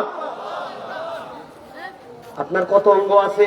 হাত আছে, পা আছে, চোখ আছে, কান আছে, কিন্তু আল্লাহ রাব্বুল আলামিন সব অঙ্গ বাদ দিয়া মানুষের চোখ আর কানের ব্যাপারে কেন জিজ্ঞাসা করলেন? দুনিয়ার মানুষ ভালো করে বোঝেন, কোন একটা মেশিন তার কমসে কম তিনটা পার্ট থাকে। একটা ইনপুট থাকে, একটা থাকে তার প্রসেসর, আরেকটা থাকে আউটপুট। আপনি যদি কম্পিউটারও চিন্তা করেন, তাহলে ওই কম্পিউটারের জন্য ইনপুট আছে, আপনি তার ভিতরে কোনো ইনফরমেশন ঢুকাতে চাইলে ডাটা কেবল দিয়ে ঢুকাতে হয়, এরপরে তার একটা ভিতরে প্রক্রিয়া হয়, মেশিনের মধ্যে কাজ হয়, এরপরে সেইটা আউটপুটে হয় আপনি প্রিন্টার দিয়ে বের করেন, না হয় মনিটরের মধ্যে নেন। কোন একটা পদ্ধতি আছে। একটা মানুষ, তার যদি এই কান আর চোখ না থাকে, তাহলে তার মস্তিষ্ক কাজ করার মতো কোনো ইনপুট কিছুই পাবে না। এই জন্য আল্লাহ বলছেন, বান্দাকে যতগুলা নিয়ামত দিয়েছে, এর মধ্যে অন্যতম দামি নিয়ামত হচ্ছে আমার বান্দার জন্য চোখ আর কান। সুবহানাল্লাহ। এক ছেলে আমার কাছে আসছে, আসার পরে বলছে, হুজুর আপনার সাথে একটা সেলফি তুলবো। তোল ভাই। চাপ দেয়, ওঠে না, উঠে না, উঠে না। অনেকক্ষণ বিরক্ত হয়ে গেছে, হওয়ার পরে বলতেছে, লেখা উঠছে মোবাইলের মধ্যে, there is insufficient memory card, if you want any new picture please delete something from your device। তোমার মোবাইলে পর্যাপ্ত মেমোরি নাই, যদি ছবি তুলতে যাও তাহলে তোমার মোবাইল থেকে পূর্বের কিছু জিনিসপত্র ডিলিট করো। ওই ছেলে খেপে বলতেছে, 268 জিবি মেমোরি, মরার সময় পাইল না। আপনার আমার জীবনে এরকম হয় কিনা ভাই, কথা বলেন। কিন্তু একটু বুদ্ধি খাটায় দেখেন, মায়ের পেটের থেকে হওয়ার পরের থেকে অনবরত দেখতেছি, অনবরত শুনতেছি, আপনার আমার ব্রেনের মেমোরি কোনদিন সিগন্যাল দেয় না, ডিলিট করা লাগবে। আল্লাহ বলছেন, ওই আবু জেহেল, উতবা, সাইবার কাছে যে জিজ্ঞাসা করো, আম্মাই ইয়ামলিকুস সামআ ওয়াল আবসার, তোমার চোখ দিয়েছে কে, তোমার কান দিয়েছে কে? আল্লাহ কোরআনে বলছেন, আবু জেহেলকে এই কথা জিজ্ঞাসা করার সাথে সাথে লাভ দিয়ে উঠে বলছে, সায়াকুলুনাল্লাহ, আসমান জমিন থেকে রিজিক দেয় আল্লাহ, চোখ দিয়েছে আল্লাহ, আমাকে কান দিয়ে শোনার ক্ষমতাও দিয়েছে আল্লাহ। এবার আপনাদের কাছে জিজ্ঞাসা করব, উত্তর দিবেন, মুখ বন্ধ রাখবেন না। বলেন তো, আসমান জমিন থেকে আপনাকে আমাকে রিজিক দেয় কে? হয় নাই, জোরে বলেন কে? আপনাকে আমাকে কান দিয়ে শোনায় কে? আপনাকে আমাকে চোখ দিয়ে দেখার ক্ষমতা দিয়েছে কে? আবু জেহেলের কাছে এই প্রশ্ন করার পরে আবু জেহেল কার নাম বলেছিল? জোরে বলেন। তাহলে আপনিও বলছেন আল্লাহ, আবু জেহেলও বলছে আল্লাহ। আজকের থেকে তো আমাদের ঝামেলা সংযোগ মিটে গেল। গেলাম, আবু জেহেল আমাদের ভাই আজকে নাকি? কেন? ওই বলছে আল্লাহ, আপনিও বলছেন আল্লাহ। আল্লাহ বলছেন, নবীজি এবার যান, যে জিজ্ঞাসা করেন, জীবন দিছে আল্লাহ বলছো, মারছে আল্লাহ বলছো, চোখ দিছে আল্লাহ বলছো, কিন্তু আবু জেহেল তুমি লাতুজ্জা মানাতের কাছে কেন যাও? বলছে, ও আমাদেরকে ঠকানোর জন্য আইছো। শোনো তাহলে কেন যায়? লাতুজ্জা মানাতের কোনো ক্ষমতাই নাই, যাও কেন? দেখলাম ব্যবসা করার আগে লাতের কাছে গেছো, বাচ্চা অসুস্থ হয়েছে, মানাতের কাছে যাই গোসল দেওয়াইছো, ওই পানি দিয়ে খাওয়াইছো। হবলের কাছে গেছো, যাওয়ার পরে তার সামনে এক করতে দেখছি ছাগল জবাই দিছো, ওই রক্ত কাপড়ের মধ্যে মাখাই নিয়ে উটের সামনের পায়ে বাইন্ধে তোমরা তখন সিরিয়ার দিকে সফরে বেরোইছো, যাতে ব্যবসায় বরকত হয়। কিছু না দিতে পারলে এগুলো করলে কেন? আল্লাহ কোরআনে বলছেন, উত্তর দিয়েছে ওই আবু জেহেলের দল, আমরা এই জন্য যাই না যে তারা আমাদেরকে রিজিক দেয়, তারা আমাদেরকে খাওয়ায়, তারা আমাদেরকে মারে। আল্লাহ বলছেন, তারা বলছে লিয়াতাকাররাবুনা ইলাল্লাহি যুলফা, তাদের করার কোনো ক্ষমতা নাই, কিন্তু তারা আল্লাহর প্রিয় পাত্র, আল্লাহর অমুক ফেরেশতা, আল্লাহর অমুক পয়গম্বরের প্রতিকৃতি, আল্লাহর ওলি। ওদের কাছে মান্নত দিলে ওরা খুশি হয়, ওরা খুশি হলে আল্লাহ খুশি হয়। আল্লাহ দেয়, লাতের মাধ্যম দিয়ে দেয়, হবলের মাধ্যম দিয়ে দেয়। ইমানদার যখন মাজারে যায়, ইমানদার যখন অমুক তমুকের কাছে যায়, আপনি এত কিছু থুইয়া দৌড় লাগাইছেন, আপনি বাবা শাহজালাল, আপনার বেটার অসুখ, কি ব্যাপার? শাহজালাল কি তোমার রোগ ভালো করবেন? না না। মান্নত কেন দিবেন তাহলে? মান্নত দিতে এই জন্য যাচ্ছে যে উনি বড় আল্লাহর ওলি, উনার কাছে দিলে উনি খুশি হয়, উনি খুশি হলে আল্লাহ খুশি হয়। আল্লাহ দেয়, কিন্তু একটু শাহজালালের মাধ্যম দিয়ে দেয়। আপনার ইমান যদি এইটা হয়, আপনার ইমান আর আবু জেহেলের ইমানে কোনো পার্থক্য না। ভালো করে বুঝেন, আল্লাহ এই জন্য বলছেন তাকওয়া অবলম্বন করো, ওয়াবতাগু ইলাইহিল ওয়াসিলা, আল্লাহর নৈকট্য অর্জনের জন্য পথ অন্বেষণ করো। ওলিয়া উলিয়াকে তাহলে মানবো না? হ্যাঁ মানবো। কি জন্য মানবো? তিনি আমাকে জান্নাতে যাওয়ার গাইডলাইন দেখাবেন, কিন্তু তার কবরের সামনে যখন যাব, কবর থেকে নেওয়ার জন্য নয়, বরং কবরে দেওয়ার জন্য যাব। আসসালামু আলাইকুম ইয়া দিয়ারা কুবুরিল মুমিনিন ওয়াল মুসলিমিন, আনতুম লানা সাবিকুন ওয়া নাহনু ইনশাআল্লাহ লালাহিকুন। আপনাদের প্রতি সালাম, আপনারা আমাদের আগে আসছেন, ঈমানের উপরে থাকলে আমরা আপনার সাথে মিলিত হব। তাদের কাছে নিতে যাই না, তাদের কাছে দিতে গেছি। নিতে যদি যান, ঈমানটা হারাবেন, ঠিক না? অতএব সফলতার রাস্তার 2 নম্বরটা ভালো করে বোঝেন। ওসিলার মধ্যে তাআব্বুদিয়া নাই, দুনিয়ার ওসিলা আছে। দুনিয়ার ওসিলা তো লাগবে। ডাক্তার দেখাইতেন আপনি, না দেখালে আপনি সারবেন কেমনে? ওটা ওই ওসিলা নয়।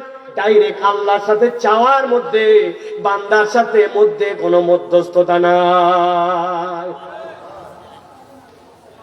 3 নম্বরে সর্বশেষ আল্লাহ রাব্বুল আলামিন বলছেন, যেই বান্দারা তাকওয়ার পথ অবলম্বন করবে, 2 নম্বরে ওই বান্দারা তাকওয়ার পথের সাথে সাথে যখন ওই বান্দারা প্রকৃত আল্লাহকে ডাকতে শিখে যাবে, আল্লাহ বলছেন 3 নম্বর তাদের দায়িত্ব হচ্ছে ওয়াজাহিদু ফি সাবিলি লাআল্লাকুম তুফলিহুন।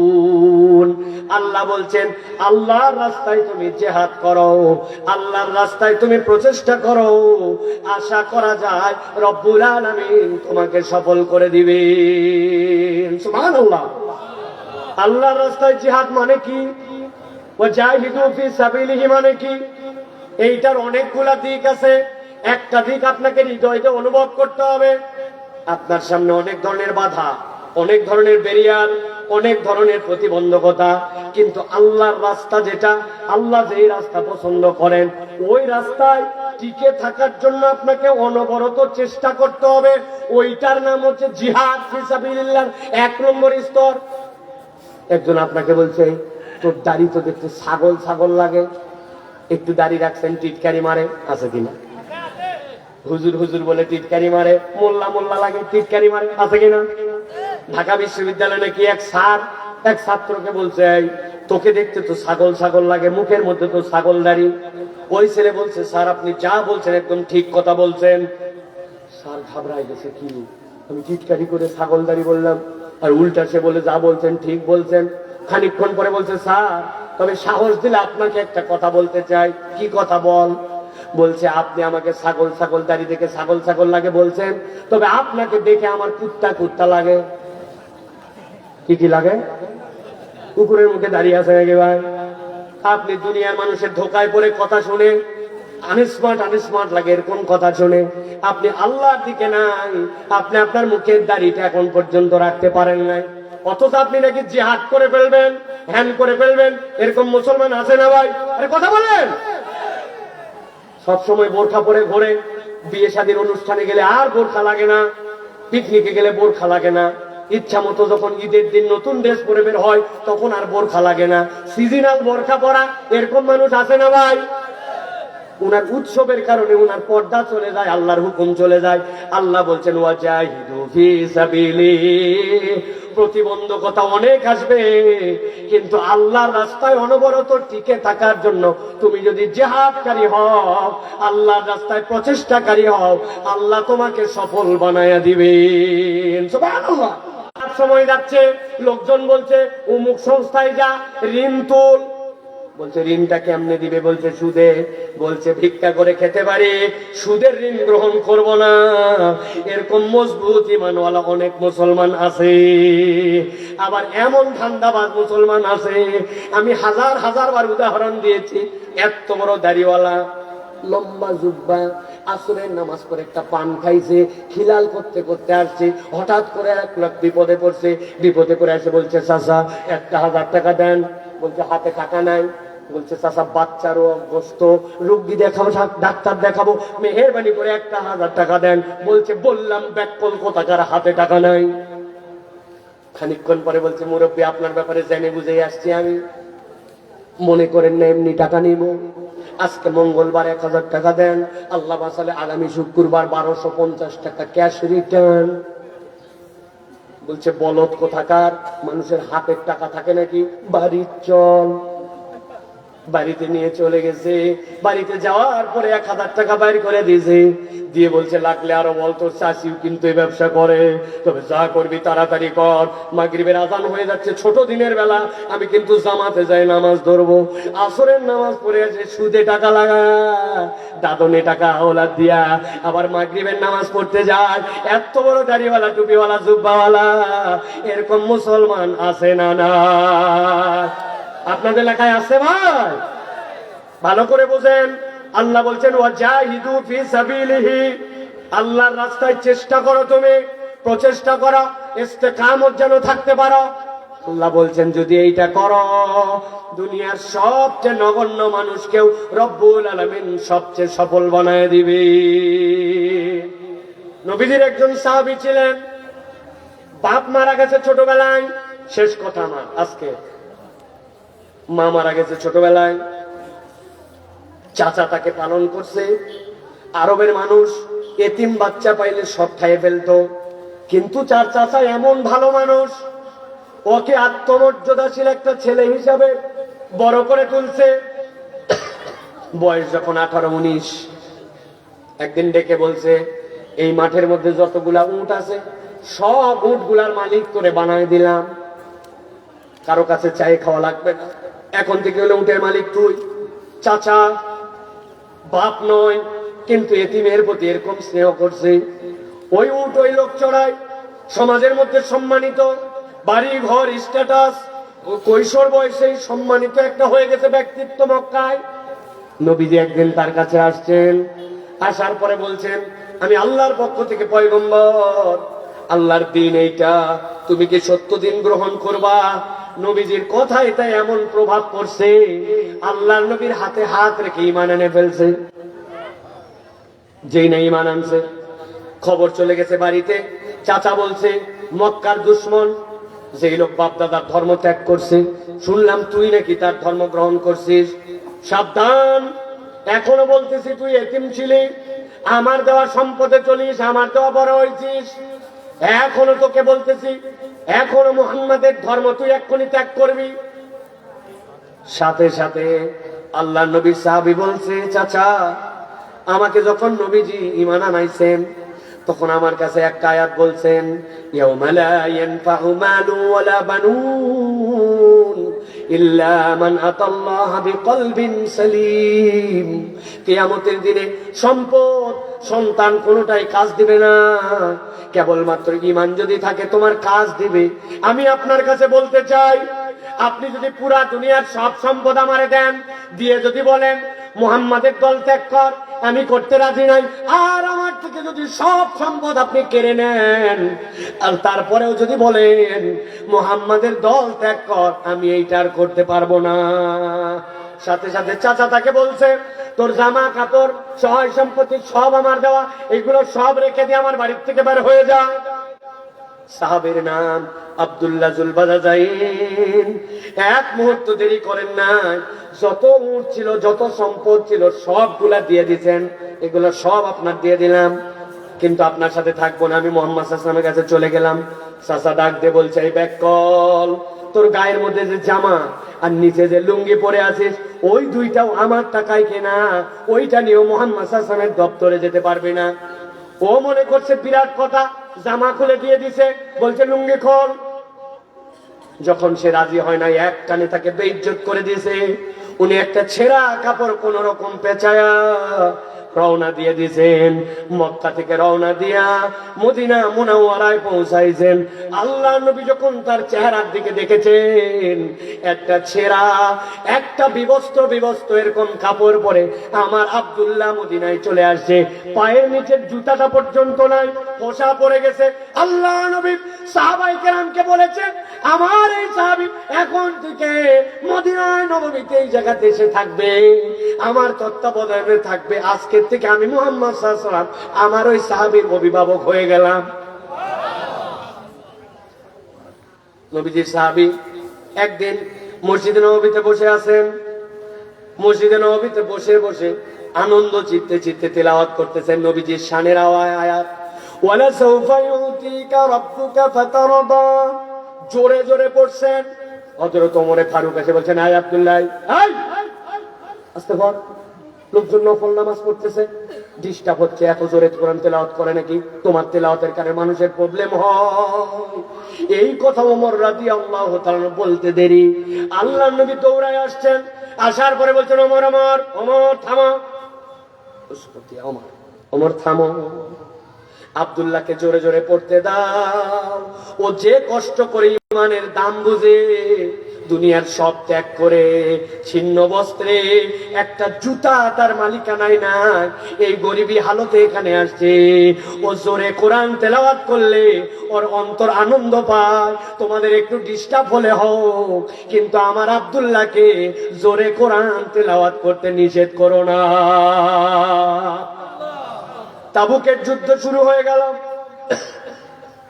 নবীজি ডাক দিলেন, কার কি আছে, কে কি দিবে, তাবুকের যুদ্ধে অংশগ্রহণ করো। খেজুর কাটার মৌসুম, বড় কঠিন মৌসুম, গরম তখন চরমে পৌঁছায় গেছে। 750 মাইল দূরে যুদ্ধ করার জন্য যাওয়া লাগবে। মদিনা রক্ষা করার সাথে এটা জড়িত। নবীজির ডাকে সাড়া দিয়া হযরত ওসমান রাদিয়াল্লাহু তাআলা 29,000 উট দিলেন, সাথে সাথে 100 ঘোড়া দান করে দিলেন। হযরত ওসমানের দান দেখে সবাই অবাক হয়ে গেল। হযরত আবু বকরকে বললেন, আবু বকর তুমি কি কি নিয়ে আসছো, কি কি রেখে আসছো? বলে, ইয়া রাসূলুল্লাহ, আমার বাড়িতে যা ছিল সবগুলা নিয়ে চলে আসছি। তো বাড়িতে রাখছো কি তাহলে পরিবারের জন্য?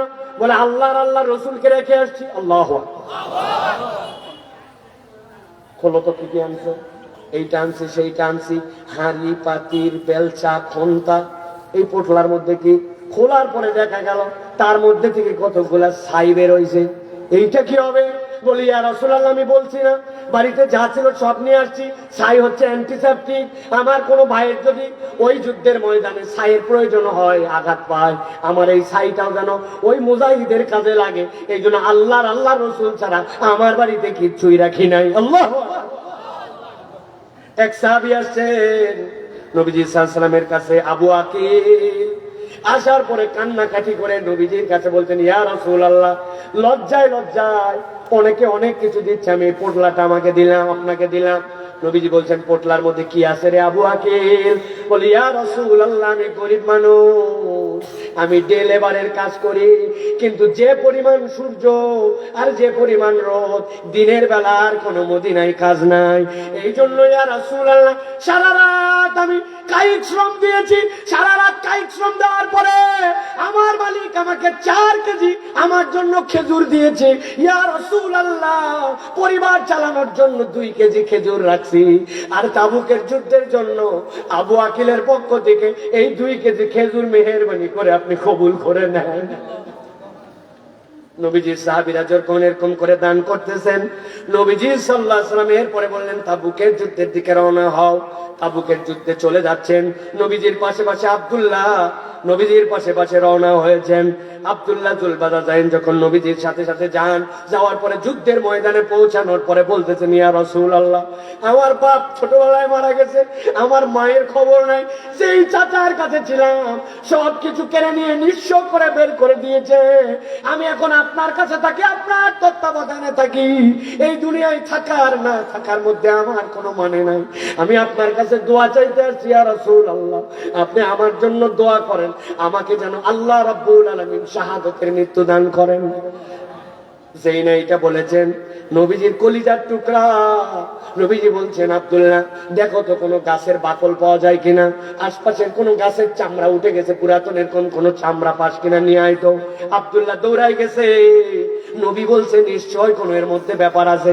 খেজুরের একটা গাছের কাছে গেছে, খেজুরের ডাল কাটা হয়ে গেছে, ডালটা মরে শুকায় আছে, টান দিয়ে বাকলটা ছিঁড়ছে, ছিঁড়ে নবীজির হাতে এনে দিয়েছে।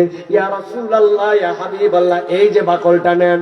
আল্লাহ নবীর হাতে যেই না বাকল ধরায় দিতে, নবীজি সাল্লাল্লাহু আলাইহি সাল্লাম নিজের কাছ থেকে এক খণ্ড কাপড় ছিঁড়েছেন। ছিঁড়ার পরে বাকলটা নিয়ে আব্দুল্লাহ জুল বাদাজাইন তার হাতের মধ্যে নিয়ে টাইট করে বেঁধে দিয়েছেন। বেঁধে দিয়ে বললেন, যা আব্দুল্লাহ, আমি আল্লাহর কাছে বলে তোকে সাক্ষী বানাই দিলাম, কাফের মুশরিকদের জন্য তোমার রক্তকে হারাম করে দেওয়া হলো। কোন কাফের মুশরিকের বাচ্চার ক্ষমতা নাই আমার আব্দুল্লাহর গায়ের রক্ত বের করে। আল্লাহু আকবার।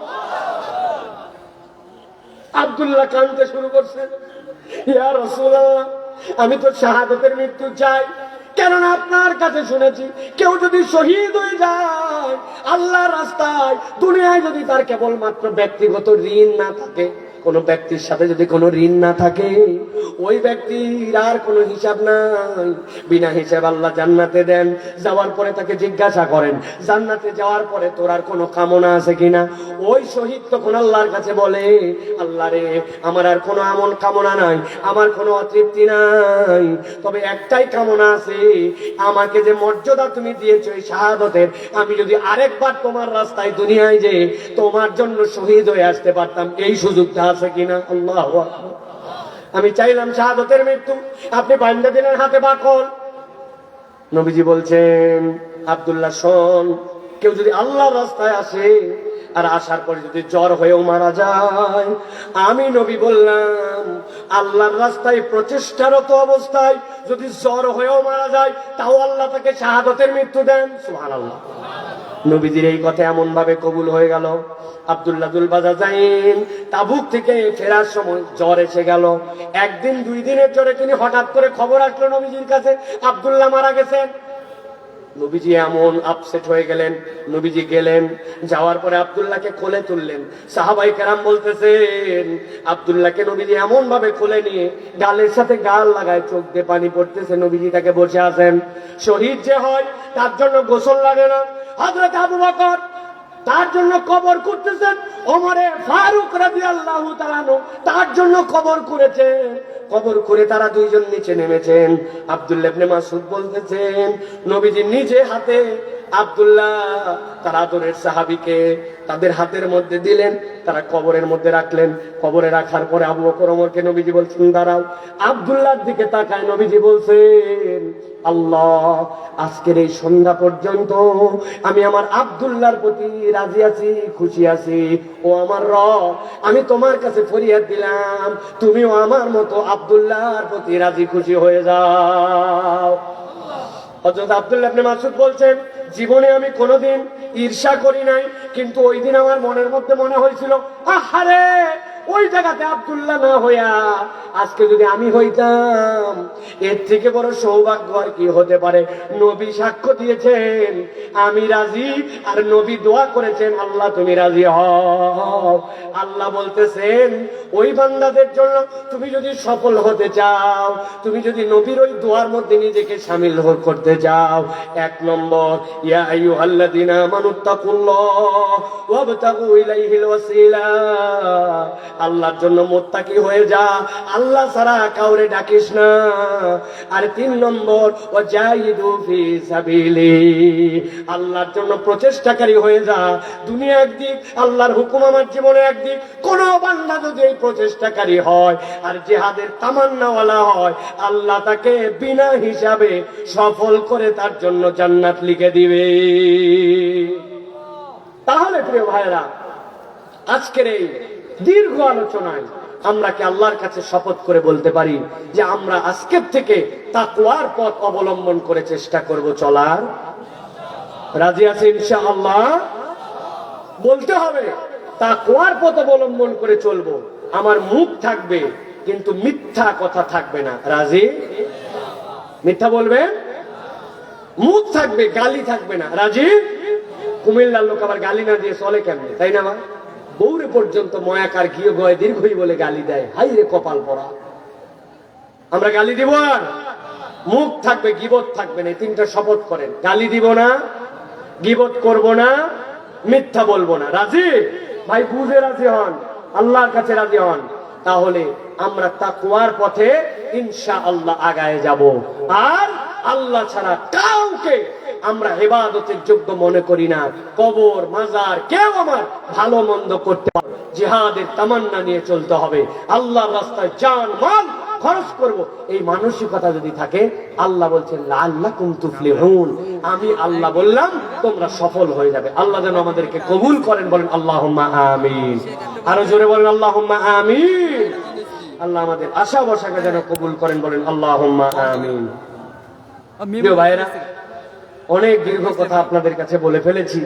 কয়েকটা প্রশ্ন আসছে, আমরা কয়েকটা প্রশ্ন উত্তর দিয়ে ইনশাআল্লাহ শেষ করে দেব। স্ত্রীকে কোনোভাবে ইবাদত মুখী করতে পারছি না, আমার সাথে ইবাদত বন্দেগীর কথা, নামাজের কথা বললে বাজে আচরণ করে, এই কারণে স্ত্রীকে কি তালাক দেওয়া যাবে কিনা? প্রিয় ভাইরা, প্রথমে একটা জিনিস জেনে রাখেন, আল্লাহর কাছে যত পছন্দনীয় হালাল আছে, উৎকৃষ্টতম হালাল হচ্ছে তালাক। জায়েজ, কিন্তু এর থেকে আল্লাহর কাছে অপছন্দনীয় আর কোন আমল নাই। সেই হিসাবে বলবো, আপনার স্ত্রী যদি ইবাদত করতে না চায়, তাহলে আপনার 3 লেয়ারের দায়িত্ব আছে। প্রথম লেয়ার, আপনি আগেই ভুল করছেন। কি করছেন? আপনি ময়দার বস্তা নিছেন, আপনি ইমানদার দেখে নেন নাই। কি ইবাদত বন্দেগী জানুক না জানুক, ফাতিহা পারুক না পারুক, মহিলা দেখতে কেমন, বাহ! আপনি ময়দার বস্তা নিজের দায়িত্বে কিনে আনছেন। আপনি তো আল্লাহ রসুলের তরিকাই মানেন নাই। নবীজি বলছেন যে তার জন্য দেখো বলে দিনই হ্যাঁ, আর তুমি যদি দিন দেখো বাকি সব পূরণ হয়ে যাবে। আপনি কিচ্ছু সব বাদ দিয়েছেন, দিন না হলে আরো ভালো, কিন্তু আপনি যেটা দেখে আনছেন, এখন সুতরাং তো আপনারই লাগবে। 1 নম্বর তার দায়িত্ব নসিহত করা। আপনি তাকে নসিহত করবেন, পরামর্শ দিবেন। 2 নম্বর দায়িত্ব বিছানা আলাদা করা। তুমি যদি নামাজ কালাম না পড়ো, তুমি যদি ইবাদত বন্দি না করো, তোমার সাথে আমার চলবে না। অতএব তোমার সাথে আমার বিছানার সম্পর্ক নাই। মহিলা সব সহ্য করে, বিছানা আলাদা আপনি জীবনে করেন নাই, এটার কি এফেক্ট যে করছে সে জানে, মাথা খারাপ হয়ে যাবে তার। বিছানা আলাদা মানে কি? আপনি কথাবার্তা তার সাথে কমায় দিচ্ছেন। 3 নম্বর দায়িত্ব, উভয় পরিবারের মুরব্বীকে ডাক দিবেন। আপনার পরিবারের পরিবার যে ভাই আমি খারাপ কোনো কথা বলছি তাকে নামাজ পড়তে বলে, আমি তো বলি নাই, আমার কাজ কম হচ্ছে জন্য নামাজ। আপনি 2 পরিবারের মুরব্বীদের সালিশ দিবেন যে বাবারা আপনারা আমাকে একটু বুঝাই দেন। এত কিছু বুঝানোর পরে ওই মহিলা যদি বলে যে তুমি আমাকে রাখলে রাখো, না রাখলে রাখো, এই সকল নামাজ কালাম আমি পড়বো না, তাহলে বুঝবেন এই মহিলার তকদিরে খারাপই আছে। আপনি তখন মীমাংসার ভিত্তিতে তাকে তালাক দিবেন। কিন্তু কেবল নামাজ পড়ে না, আপনার অজুহাত হচ্ছে তালাক দেওয়ার, কিন্তু ওইটারে অজুহাত বানায় আপনি তালাকের সুতা খুঁজতেছেন। এই ধরনের এক ধরনের বদমাইশ স্বামী আছে। ও তালাক কথায় কথায় গোষ্ঠী তালাক দেয়, বাপ তালাক, মা তালাক, 100 তালাক, তোর বংশ তালাক। আবার তার সাথে সংসার করতে তালাকবাজ হলে হবে না। সুতরাং নসিহা করে, ভালোবাসা দিয়ে এইটা করতে হবে। আর একটা এক্সট্রা পরামর্শ দেই, আমাদের বউয়েরা যেই কমিউনিটির সাথে মেশে, ওই কমিউনিটি তাকে অনেক বড় প্রভাবিত করে। আপনার সামনে যেগুলা বসে আছে, একটাও আল্লাহওয়ালা নাই, একটাও দিন পছন্দ করে না। মেকআপ দিয়ে কোন দিন কোন গয়না কোন শাড়ি, ওখানে খালি দুনিয়ায় আলোচনা হয়। উনি নিরেট আরো দুনিয়াদার হয়েছে। অতএব হুজুর, ইমাম, মুয়াজ্জিন যাদের বউ পর্দা পুচিদা করে অল্পতে সন্তুষ্ট থাকে, এদের সাথে একটু দোস্তালি পাতায়েন। তাছাড়া সোহবত ছাড়া মানুষ ভালো হয় না। এটা আপনাদের জন্য পরামর্শ, আশা করি উত্তর পেয়েছেন। হুজুর, আমি পালিয়ে বিয়ে করেছি, পরিবারের চাপে আমাদের তালাক হয়, আমরা এখন আবার বিবাহ করতে চাই, এখন আমরা বিয়ে করলে জায়েজ হবে কিনা? প্রিয় ভাইয়েরা, এখানে দুইটা জিনিস আছে। একটা হচ্ছে পালিয়ে বিয়ে করা বলতে আমাদের সমাজে আমরা যেটা বুঝি সেটা হচ্ছে পরিবারের সম্মতিহীন বিয়ে। পরিবারের সম্মতিহীন বিয়ের ক্ষেত্রে দুই ধরনের মাসালা আছে। ইনদাল আহনাফ বিয়ের ক্ষেত্রে ফরজ হচ্ছে দুইটা। এর একটা হচ্ছে ইজাব আর কবুল, আর একটা হচ্ছে দেনমোহর। আর অভিভাবকের অনুমতি নেওয়া এটা আপনার জন্য উজুব, এটা খুবই গুরুত্বপূর্ণ। কিন্তু অনেকেই বলেছেন যে যেই মহিলারা বাকেরা তথা প্রথম বিয়ে হচ্ছে, আগে বিয়ে হয় না, এদের পরিবারের অনুমতি ছাড়া বিয়ে হবে না, তারা এটাকেও ফরজ বলেছেন। কিন্তু ইনদাল আহনাফ যদি কেউ পালায় তথা পিতামাতার অনুমতি ছাড়াও বিয়ে করে ফেলে, ইজাব কবুল এবং সাক্ষী এবং তার মধ্যে যদি তার দেনমোহর থাকে, তাহলে বিয়ে আদায় হয়ে গেছে, তার একটা ওয়াজিব নষ্ট হয়েছে, এই বিয়েটা তাহলে ভেঙে দেওয়া উচিত হবে না, বিয়ে হয়ে যাবে। এখন কথার কথা, এরপরেও যদি তাদেরকে তালাক দিতে বাধ্য করা হয়, তাহলে এই তালাক যদি এক তালাক হয়, বিচ্ছেদের তালাক হয়, এরপরে তারা যদি তাকে বিয়ে দিতে চান আবার, তাহলে বিয়ে দিলে এই বিয়ে করতে কোনো আপনার আপত্তি নাই। কিন্তু আপনাকে বিয়ে করছেন, এই বিয়ে করার পর আবার আপনাকে যদি ইসলামী শরীয়তের যে দৃষ্টিভঙ্গিতে এক তালাক, দুই তালাক, তিন তালাক আলাদা আলাদা আপনার জন্য পিরিয়ডের মধ্যে আপনাকে দিতে হবে, এই নিয়ম মেনে দেন, এই তিন তালাক যদি তার জন্য বাইন হয়ে যায়, তাহলে এই স্ত্রী ফেরত নেওয়ার আর কোনো সুযোগ নাই। কিন্তু যদি আগের যেই মাসালা অনুসরণ করেন, যাদের দৃষ্টিভঙ্গিতে ওই বিয়ে হয় নাই, তাহলে যদি বিয়ে না হয় তাহলে আবার তালাক দেওয়া লাগবে কেন? তাহলে আবার যদি বিয়ে হয়, আপনার বিয়ে হয়ে গেছে। কিন্তু আপনি যদি ইনদাল আহনাফ অনুযায়ী তিন তালাক সঠিক পদ্ধতিতে দেন, আপনার বিয়ের সুযোগ নাই। আর যেই প্রক্রিয়ায় আপনি বলতেছেন বিয়ে হয় নাই, আসলে বিয়ে হয়ে গেছে, যদি ওর মধ্যে একটা উজুব নষ্ট হয়েছে। কথাগুলো একটু কমপ্লেক্স, এই জায়গাতে বললাম। তারপরেও তালাক এবং বিবাহ সংক্রান্ত মাসালা এরকম করে বলার নিয়ম নাই। কার ঘটনা, ব্যক্তির নাম কি, কবে ঘটছিল, সাক্ষী কি, সব হুজুরের কাছে দিবেন। হুজুর উত্তর দেওয়ার সময় সিল দিয়ে আপনাকে জমা দিবে। মোবাইলে মাসালা, ইউটিউবে, মাহফিলে তালাক বিবাহের ফতোয়া দেওয়া যাবে না। আমি আপনাদের কাছে জাস্ট মাসালার হাইসিয়াতটা বর্ণনা করলাম। অতিরিক্ত চিন্তায় জমে যাচ্ছে ও অতিরিক্ত ঠান্ডায় জমে যাচ্ছে মরুর দেশ সৌদি আরব, এটা কি কিয়ামতের আলামত? প্রিয় ভাইরা, সাম্প্রতিক সময় আমরা দেখেছি, এবং মক্কা মদিনায় তো ধরেন যে 23-24 বছর ধরে আল্লাহ আমাদেরকে ভ্রমণ করাচ্ছেন। আগে মক্কা থেকে মদিনায় যাওয়ার সময় দেখতাম আশপাশটা লাল, পুরাটা পাহাড় পুড়ে গেছে মনে হয়। এইবার যাই দেখি, এই তো 5 না 6 তারিখের দিকে, মনে হচ্ছে কি পাহাড়গুলা সবুজ হয়ে গেছে। আবার আলবাহা আবহাওয়ার দিকে ঠান্ডা পড়তেছে, বৃষ্টি হচ্ছে, বৃষ্টি হয়ে বন্যা চলে আসতেছে। নবী করিম সাল্লাল্লাহু আলাইহি সাল্লাম থেকে হাদিস দ্বারা সাবেক আছে যে যখন যে এনভায়রনমেন্ট, মরুদ দেশগুলা যখন সবুজাব হয়ে যাবে, এইগুলা কিয়ামতের দিকে তোমাদেরকে অগ্রগামী করবে, এইগুলা আলামতের একটা অংশ। কিন্তু এর মানে এই নয় যে সৌদি আরবে এখন তুষারপাত হচ্ছে মানে আগামী 1 জানুয়ারি কিয়ামত হয়ে যাবে, বিষয়টি এরকম নয়। আমরা অনেক সময় প্রেডিকশন মিলাতে যে এলোমেলো করে ফেলি। কিয়ামতের আলামতের বড় দিক আছে, ছোট দিক আছে। কিয়ামতের সর্বশেষ আলামত কি? নবীজি বলছেন একটা আগুন বের হবে, যেই আগুন বের হয়ে মানুষজনকে ধাবড়ায়া পশ্চিম দিকে নিয়ে চলে যাবে, তওবার দুয়ার বন্ধ হয়ে যাবে, এরপরে নিনাদ এসে ওই মানুষের জন্য কিয়ামত সংগঠিত হয়ে যাবে। এটা সর্বশেষ আলামত। কিন্তু এর আগে স্তর বা স্তর অনেক আলামত আছে। এখন ঠান্ডা পড়তেছে, এনভায়রনমেন্ট চেঞ্জ হচ্ছে, এইগুলা কিয়ামতের আলামত সমূহের একটা। কিন্তু এইটা হলে এতদিন পরে কিয়ামত হয়ে যাবে এইভাবে বলা যাবে না। কিন্তু সত্যি সত্যি হাদিসের ইন্ডিকেশনে এইগুলো আমাদের জন্য খুব ভালো কোনো ইন্ডিকেশন নয়। এইগুলো আমাদের দুনিয়ার আয়ুষ্কাল ফুরিয়ে আসার দিকে, শেষের দিকে যাচ্ছে, সেটার আলামত। অথবা আমাদেরকে আমাদের আমল, আখলাক, চরিত্র সব কিছুতে পরিবর্তিত হয়ে আল্লাহর দিকে নিসবত করার, আল্লাহর দিকে রুজু হওয়ার মতো আল্লাহ যেন আমাদেরকে তৌফিক দান করেন। ইমামতির জন্য সবচেয়ে বেশি হকদারকে তথা কাকে ইমাম বানানো হবে?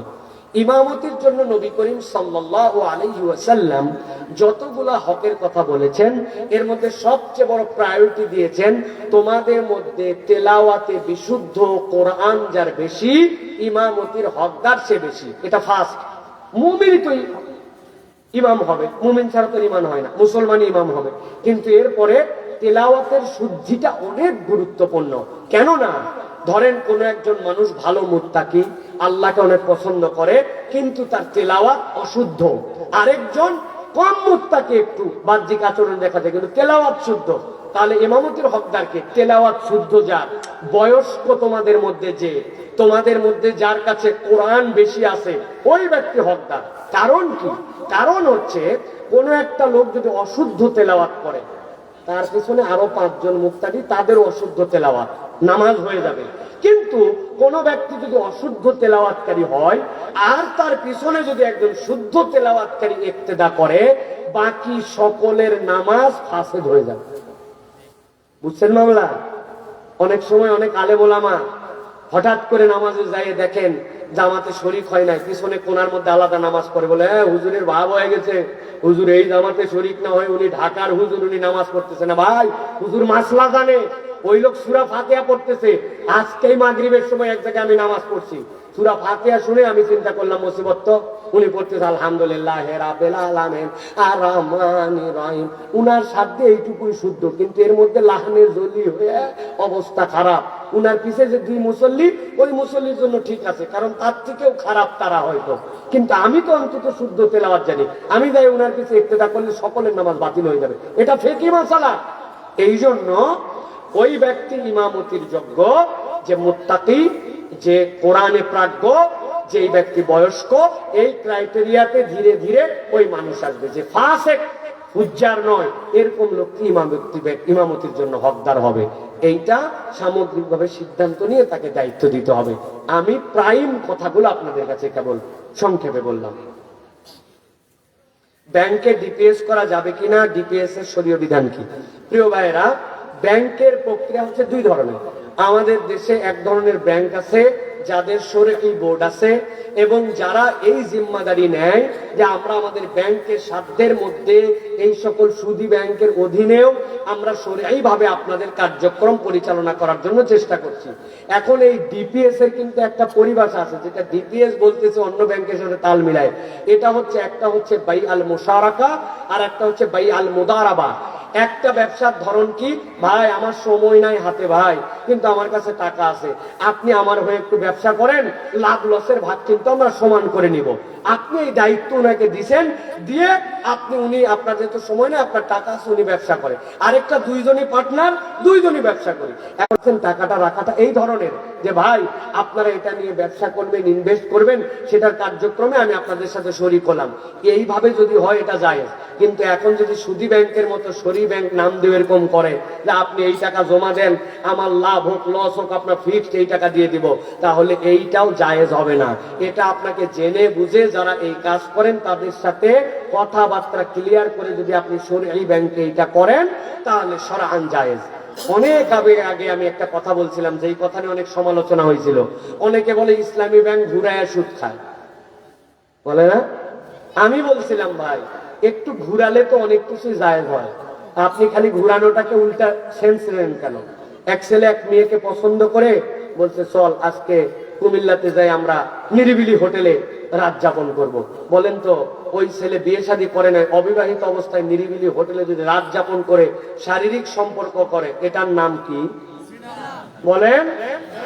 ওই ছেলে বাড়িতে এসে বলছে আব্বা অমুক মহিলাকে আমার পছন্দ হয়েছে, তোমরা একটু খোঁজ খবর নাও। বাপ মা খোঁজ খবর ওই দিনই নিয়ে বলছে যে আমার ছেলে পছন্দ করছে, আমরা দেরি করতে চাই না, বিয়ে দিয়ে দিতে চাই।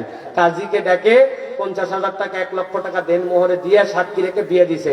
দিয়ে বলছে তোদের জন্য বাড়িতে বাসর ঘর করতে পারবো না, এত শর্ট টাইমে কি করবি কর। বলে আমরা নিরিবিলি হোটেলে অমুক রুমে আজকে থাকবো। বলেন তো ভাই, এখন এই যে রাত্রে থাকলো, এই থাকাটা কি হালাল না হারাম? হালাল। তাহলে আপনি একটু ঘুরালেই জায়েজ হয়।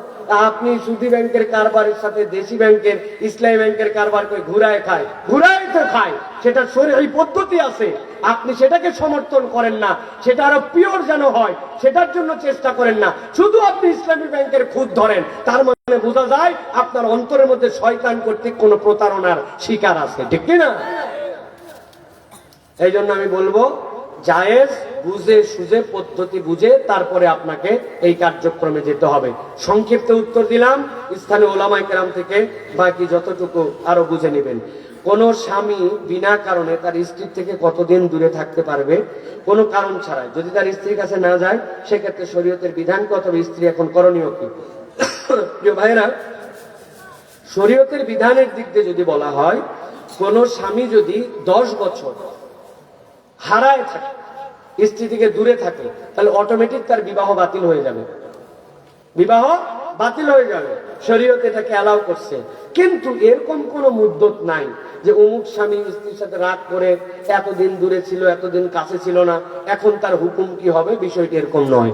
তবে ইসলামী শরীয়ত পরিচ্ছন্ন আপনাদের জন্য হুকুম দিয়েছে, কোন স্বামী যদি এরকম অন্যায় অত্যাচার করতেই থাকে, একাধারে 4 মাসের উপরে করে, সেটারও দলিল আছে। ওমর রাদিয়াল্লাহু তাআলা আয়েশা রাদিয়াল্লাহু তাআলার কাছে বলেছিলেন যে সেনাবাহিনীকে তো আমরা একসাথে রাখি, তাহলে কতদিনের মধ্যে এদেরকে ছুটি দেওয়া উচিত? তো তিনি বলছিলেন সর্বোচ্চ 4 মাসের মধ্যে ছেলেদেরকে তাদের স্বামীদের কাছে পাঠানো উচিত। সেই নীতি ফলো করে এখনো সেনাবাহিনীতে ওই রুল মেনটেন করা হয়। সেই হিসাবে কোনো কারণ নাই, স্ত্রীর সাথে রাগ করে তার সাথে সংসার করে না, মেলামেশা করে না, সে যদি 4 মাসের উপরে থাকে, আর স্ত্রী যদি কোনো কাজীর কাছে যায় বিচার দেয় এবং বিচার দিয়ে বলে যে আমি আমার সম্ভ্রম, ইজ্জত, আমার নিজের সতীত্ব এগুলো রক্ষার জন্য এটা কঠিন, আমার স্বামী আমার থেকে কোনো অযৌক্তিক কারণে দূরে থাকে, অতএব কাজী সেই স্বামীকে তখন কোর্টে তলব করার পরে চাইলে স্ত্রীর হয়ে স্বামী তালাক দিতে না চাইলেও তালাক দিয়ে দিতে পারবে। কিন্তু সেটা স্ত্রীর পক্ষ থেকে অটোমেটিক তালাক নয়, সেটা কাজীর মাধ্যমে ফাইসালা করে। কেননা মেয়েরা আবেগী হন, মেয়েরা সৎ মানসিকতার হন, মেয়েদের মন অনেক সময় দ্রুত গলে যায়। এই জন্য মেয়েদেরকে যদি উন্মুক্ত তালাকের পারমিশন দেওয়া হতো, সকাল সন্ধ্যা স্বামী তালাক খাইয়ে ফেলত। লবণ না আনলেও তালাক, বাজার করে আনার পরে সোয়াবিন তেল না আনলেও তালাক, শাড়ির কালার পছন্দ না হলেও তালাক, ঠিক না? যাই হোক, কিন্তু তারপরে শরীয়ত তাদেরকেও পারমিশন দিয়েছে। তো ডেট বলে দেওয়া যাবে না যে এতদিন পর্যন্ত স্ত্রী উপস্থিত না থাকলে তার তালাক হয়ে গেছে, অত হুকুম বাতিল হয়ে গেছে, বিষয় এরকম নয়।